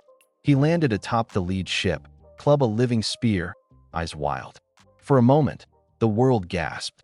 The story's real, the monster's heir incarnate. He swept the club in a molten arc, snapping railings, shattering the courage of men who had never truly believed in legends.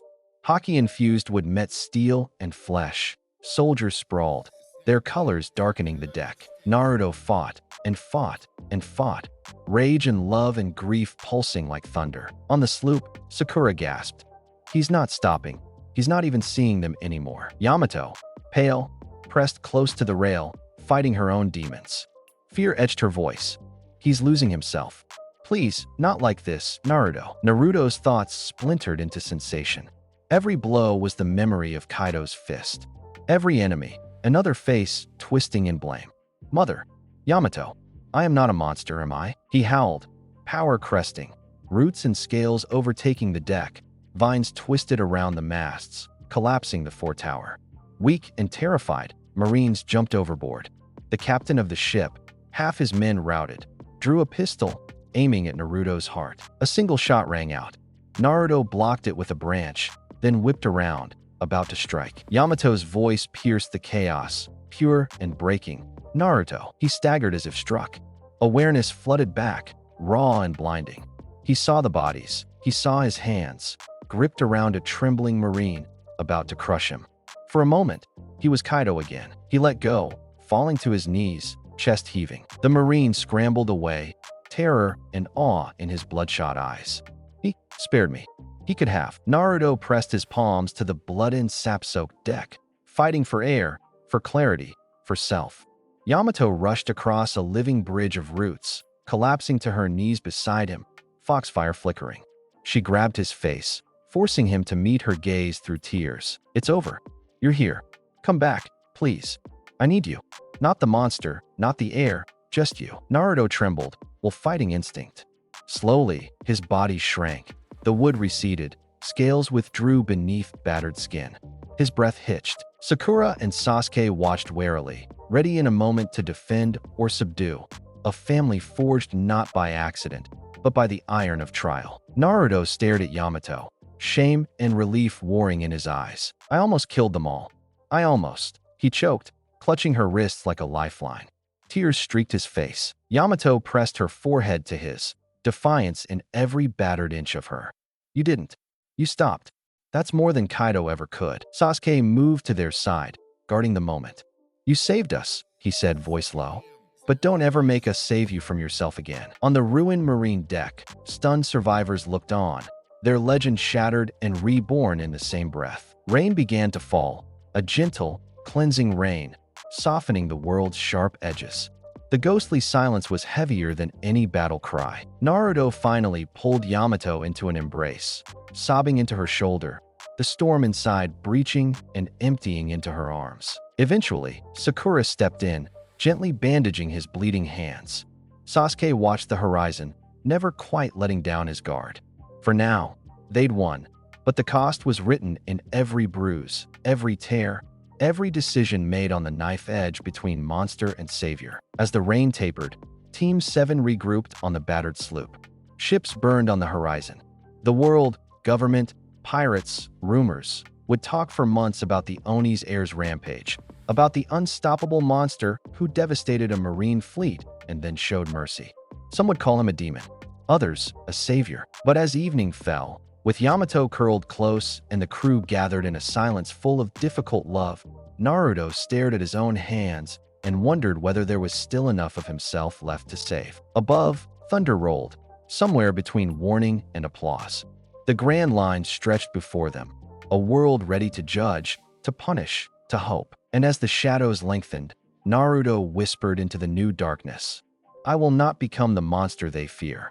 I will be the one who chooses what comes next." Yet tonight, the line between monster and hero was blurred as the horizon, shaken by rage, calmed by love, and written in the blood and thunder of the sea. Chapter 19, The King's Demand. Dawn broke in ragged streaks of blood and ash, spilling over the horizon and igniting the battered surface of the Grand Line. For all its legendary promise, the ocean felt like a grave, shattered marine vessels burning in the distance, the sky scored by black gulls and ragged clouds. Team 7's sloop limped through the faint breeze, wood groaning beneath the wounds of battle, every plank a testament to stubborn survival. Naruto stood alone at the prow, shoulders heaving, sea spray slick over blistered skin. His arms, once his pride, felt hollow and leaden after the rampage, hands still trembling from cruelty nearly unleashed. He stared at the horizon as if it held answers, or at least mercy he didn't think he deserved. That's what my power does, breaks things. I almost became Kaido's heir in every way that mattered. How do I walk that back? The deck behind him creaked. Yamato approached quietly, moving as if afraid even her shadow might disturb some fragile balance. She wore exhaustion like a mask, tails limp and her hair matted with salt and tears. But when she leaned on the ruined rail beside him, her voice cut through the hush, equal parts question and anchor. "We're still here," she murmured. "Is that enough?" Naruto forced a chuckle, bitterness curdling at the edges. "I don't know. Maybe that's the best we'll get." They stood together, drifting between silence and something more dangerous. After everything, after all the monsters and marines, it was easier to hold on to pain than hope. I told myself I'd never be Kaido's weapon, but it's in me. The wood, the fury, I almost let it decide who I am. Yamato traced her finger over his knuckles, nails blunt and soothing. "You stopped. That matters." She hesitated, searching his profile for something honest. "You said you'd save me, even from myself. Does that promise go both ways?" Naruto's chest ached with a vulnerable kind of terror. "I'm not sure I know how to save myself." A rattling laugh escaped her, softer than any foxfire. "Then let me try? It's worth everything I have left." Sunrise painted the sea gold, but neither warmth nor light could reach the cold coiled inside them. Below deck, Sakura swept supplies into bags, her hands shaking each time cannon fire echoed in memory. Sasuke checked the rigging, every movement a meditation against old ghosts. A din-din mushy squawked on the battered helm, its shell glistening with lines of red and blue. Naruto reached for it, dread thickening in his throat. On the third ring, the familiar, monstrous voice boomed through the receiver. Kaido's presence so venomous it seemed to poison the air. "Naruto, brat, I see you haven't managed to die yet." The statement was half snarled, half hungry. The crew fell silent. Every one of them could hear, whether they wanted to or not. Naruto's knuckles whitened around the receiver. "I'm not coming back." Kaido's laughter crashed like a falling mountain. "You misunderstand. You don't get to choose. I built you, carved every scar and every victory into your bones. And you repay me with rebellion." The words rolled out like thunder. "You want your name? Your power? Then claim them, on your knees at my side, or I'll take them from your dead hands." Naruto looked at his friends, at the wounds, the scars, the trust they'd given him despite every reason not to. "I'm not your puppet," he said.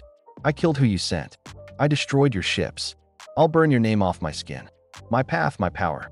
You hear me?" A savage silence.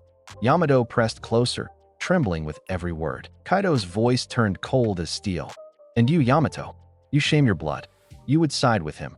Throw away the world I handed you for a traitor." Yamato's hands balled to fists. Blue fire flickered around her eyes. She pressed the speaker so close that static crackled. "You chained me, called it love. But I'm more than your mistake. I choose him. Not you. Not ever again." Kaido's fury bled across the line, guttural and animal. "You'll regret this. Do you think they'll let you live? The world hates what I made you. They'll come for you instead. My bounty will make you hunted until nothing is left." For a moment, rage trembled in Naruto's veins, but it was not the wild, monstrous thing from before. This anger was sharp, precise, a blade, not a storm. "If the world wants monsters, let it hunt us. We'll be freer than kings." He slammed the receiver down. For a moment, only the hush of the waves dared interrupt. Sakura poked her head above deck, eyes dark with worry. "We won't make the next port without rest and repairs. We need to disappear for a while." Sasuke nodded. "That, or we stand and fight everything at once." He eyed Naruto, a challenge blooming in his smirk. "You've started a war, Captain." Naruto slid to the deck, back against the mast, limbs shaking. Not from exhaustion, but from the seismic certainty that he was finally, wholly separate from the man who tried to forge him into a weapon. Yamato knelt beside him, cradling his face, searching for cracks in the armor. "You did it. You said no." He let the weight of it settle. "I did." For the first time, the word didn't taste like running away. It tasted like becoming something new. She leaned in, eyes burning with unshed tears. "I'm staying by your side. Not as your sister, not even as Kaido's child. As the only person stubborn enough to believe you matter." He wanted to answer, needed to say it, but all he could do was pull her into a fierce, raw embrace, gratitude messy and wordless. Sakura pressed bandages into his hand. Sasuke looked away, pretending not to see. Hours later, as dusk clawed across the battered ship, Team 7 huddled by a splintered rail. Reunion felt fragile, a wound blooming at the center of their little world. "We can't ever go back," Sakura whispered, barely audible. "Not just to Wano. To any of it." Naruto squeezed Yamato's hand, flames bright in her eyes. "We don't need to. We go where we choose, together." Sasuke broke the stillness, voice dry but not unkind. "The world's not ready for you. Kaido's not done. Next time, he sends everything he's got." Naruto grinned, teeth bared in something close to joy. "Then we'll show the world what happens when monsters fight for their own future." Lightning shattered the far sky, thunder rolling after. An omen, a promise, or maybe just the world answering back. Beneath the roar, Naruto knew it, as certain as his scars. He was no longer the Oni's heir. He was something freer, something dangerous, something finally, heartbreakingly his own. As night fell, Yamato sagged against him, spent and safe. Sakura bandaged Sasuke's bruised hand. On the horizon, a shadowy figure watched from the deck of a distant ship, eyes sharp, smile bitter. Kaido's last words echoed under the moon. "Soon, you'll beg to wear my chains. The world will make you wish you'd never left." Naruto closed his eyes, heart battered but unbroken. "Let it come. I am not your heir. I am my own legend, and I will choose who stands beside me, at world's end or at dawn." The seas stretched out endless, terrible, and wild. Team 7 sailed into the night, hunted by all, but finally, gloriously unbound. Chapter 20, Thunderbreaker. A volcanic island smoldered at the edge of the Grand Line, veins of lava tracing the cliffs in pulsing red. Night split between rolling tempests and a moon half devoured by storm. Clouds pressed low and mean, the air humming with the possibility of violence, as if the world, at this forgotten edge, was held together only by the will of those daring to shape it. The battered remains of Team 7's sloop bobbed off the black sand beach, hull scorched from running naval blockades and dragon breath alike. Sakura was the first to set foot ashore, boots sinking into warm ash, breath catching at the unnatural heat. Sasuke's eyes flickered as he scanned the horizon, every sense honed to threat, sword gripped loose in one hand. The world was a mosaic of shadows and molten light, unforgiving to monsters and legends alike. Naruto held the prow until last, lit bold and blue by the flicker of distant lightning. The sea behind him brimmed with ghosts, marines in flames, Kaido's curse echoing in his blood, the words of his mother trailing him like an unfinished song. Yamato joined him, coat tattered, tails barely visible in the gloom. Her foot dragged as she stepped forward, exhaustion and power at war in her frame. She reached across and took Naruto's hand, fingers trembling. "Ready?" she asked, not meaning for the island, but for meaning, for consequence, for whatever end remained. I don't know if I am, Naruto thought. But she's here. They're all here. For once, I'm not alone. Lightning twisted overhead, thunder groaning down black slopes. On the peak, a spire jutted, ruins of an ancient watchtower, now a makeshift throne. And atop it, like a wound in the night, Kakashi. He waited, his mask pulled low, one eye exposed and gleaming in the sickly light. The air around him sizzled with old power, a conqueror's presence demanding attention, promising nothing. Sasuke's voice came cool and even. He's not here to talk. He flicked his blade and led the way up the winding, craggy path. Sakura hesitated, eyeing Naruto. "Are you?" He squeezed Yamato's hand, then let go, every step measured. "It's always been coming. Let's finish it." They climbed, single file, sand and obsidian crunching underfoot, the world shrinking to a single, inevitable collision. Kakashi watched them approach, his posture relaxed but his aura coiled. Dangerous, coiled as only the strongest shinobi-turned-admiral can be. He greeted them not with words but with silence, broken only by the howl of wind and a distant, guttural roar, the coming of something massive and old. Naruto took his stand. "You watched us for so long. If you wanted to kill us, you could have already." His club held steady, haki flickering and dying on his skin. Kakashi's mouth curled, sympathy flickering beneath boredom. "You made it farther than anyone thought. But all freedom demands is sacrifice, and you keep proving you're willing to pay. There's nothing left to give." Yamato spat, pushing forward, pain and hope mixing in her eyes. "What now? Are you Kaido's shadow, or the world's?" Kakashi shook his head. "Neither. I am the storm that breaks the weak. You want to prove you're different from him? Stand here and hold your truth." A silence, dense as obsidian, spun out. The world held its breath. Suddenly, a colossal shadow blotted the moon. Down from the blazing sky dropped Kaido, dragon form coiled, eyes wild, thunder dancing about his horns.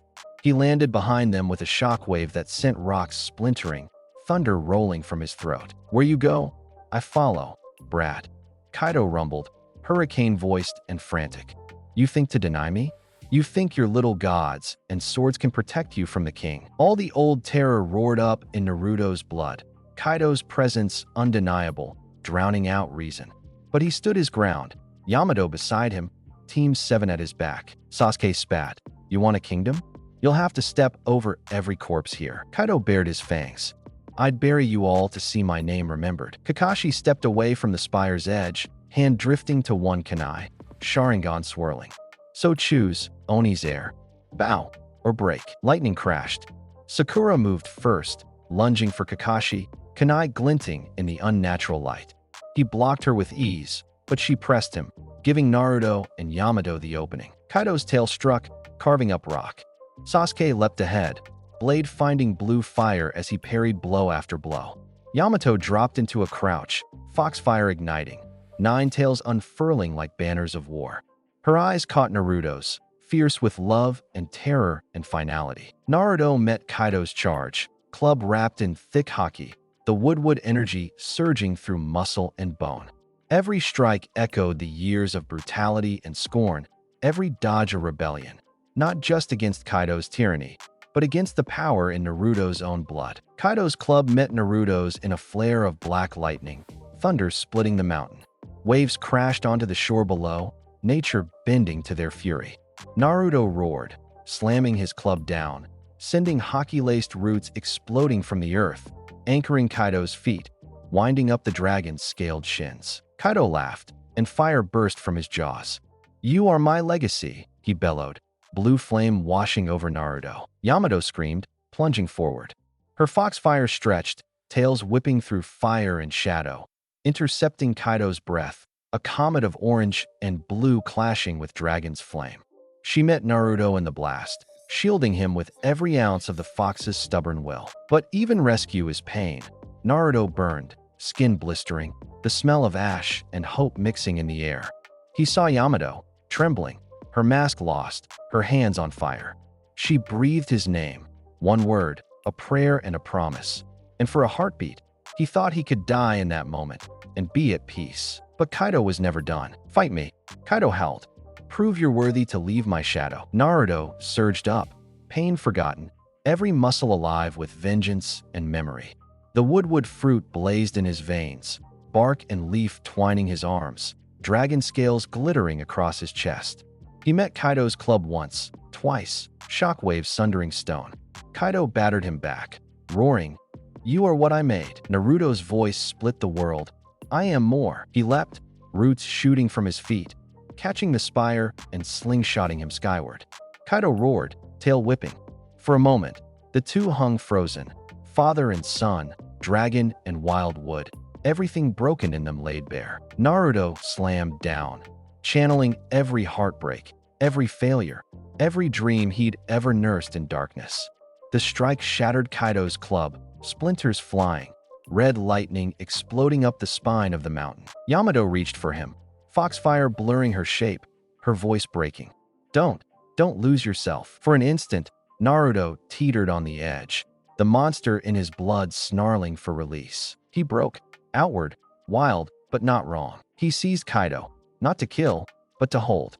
"This ends. Now, I am not your weapon, and she is not your shadow." Kaido struggled, strength titanic, then sagged, the fight leaking out of his monstrous frame. In his good eye, something wavering, almost proud, almost broken. "You are my greatest failure," Kaido snarled, "and my proudest creation." Red lightning split the storm. Kakashi, still locked with Sakura, paused at the sound, Sharingan dimming in exhausted satisfaction. Sasuke sheathed his sword, bleeding but grinning. "Captain." Naruto let Kaido fall, the old beast crumpling to his knees, thunder and memory drained from his bones.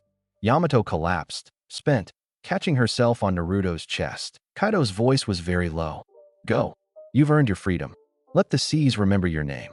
But they will also remember mine." Naruto knelt with Yamato in his arms, the world blurry with tears. The storm broke.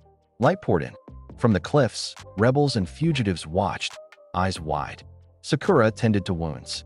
Sasuke drove back Kaido's remaining pirates, making space for dawn to come at last. For a long moment, the island was silent but for the hiss of rain and the breathing of survivors. Then, from the sky, red lightning crashed again, splitting the peak, a sign and a warning. In the riven shadows stood a new figure, a cloak billowing, face lost in the light. "Itachi." He watched, impassive. "Let the world burn," he murmured, voice defiant and final. "The new age is here." Down below, Naruto pressed his forehead to Yamato's, hands trembling. "I'm here," he whispered. The words weren't just for her, but for himself. Yamato looked up, tears shining with relief and fear. "We're free," he nodded. "For now." Thunder rolled, but it sounded, finally, like promise. Behind them, Kaido slumped in defeat. Ahead, the Grand Line waited, danger and freedom braided into the horizon. And above, as the last lightning crackled into dawn, the world seemed to whisper, "Legends do not bow. They break the storm." And that wraps up today's story. What if Naruto was raised by Kaido? I hope you enjoyed it as much as I did putting it together. If you did, don't forget to leave a like, drop a comment with your thoughts or your own what-if ideas. And of course, subscribe if you haven't already. Thanks for watching, and I'll catch you in the next one.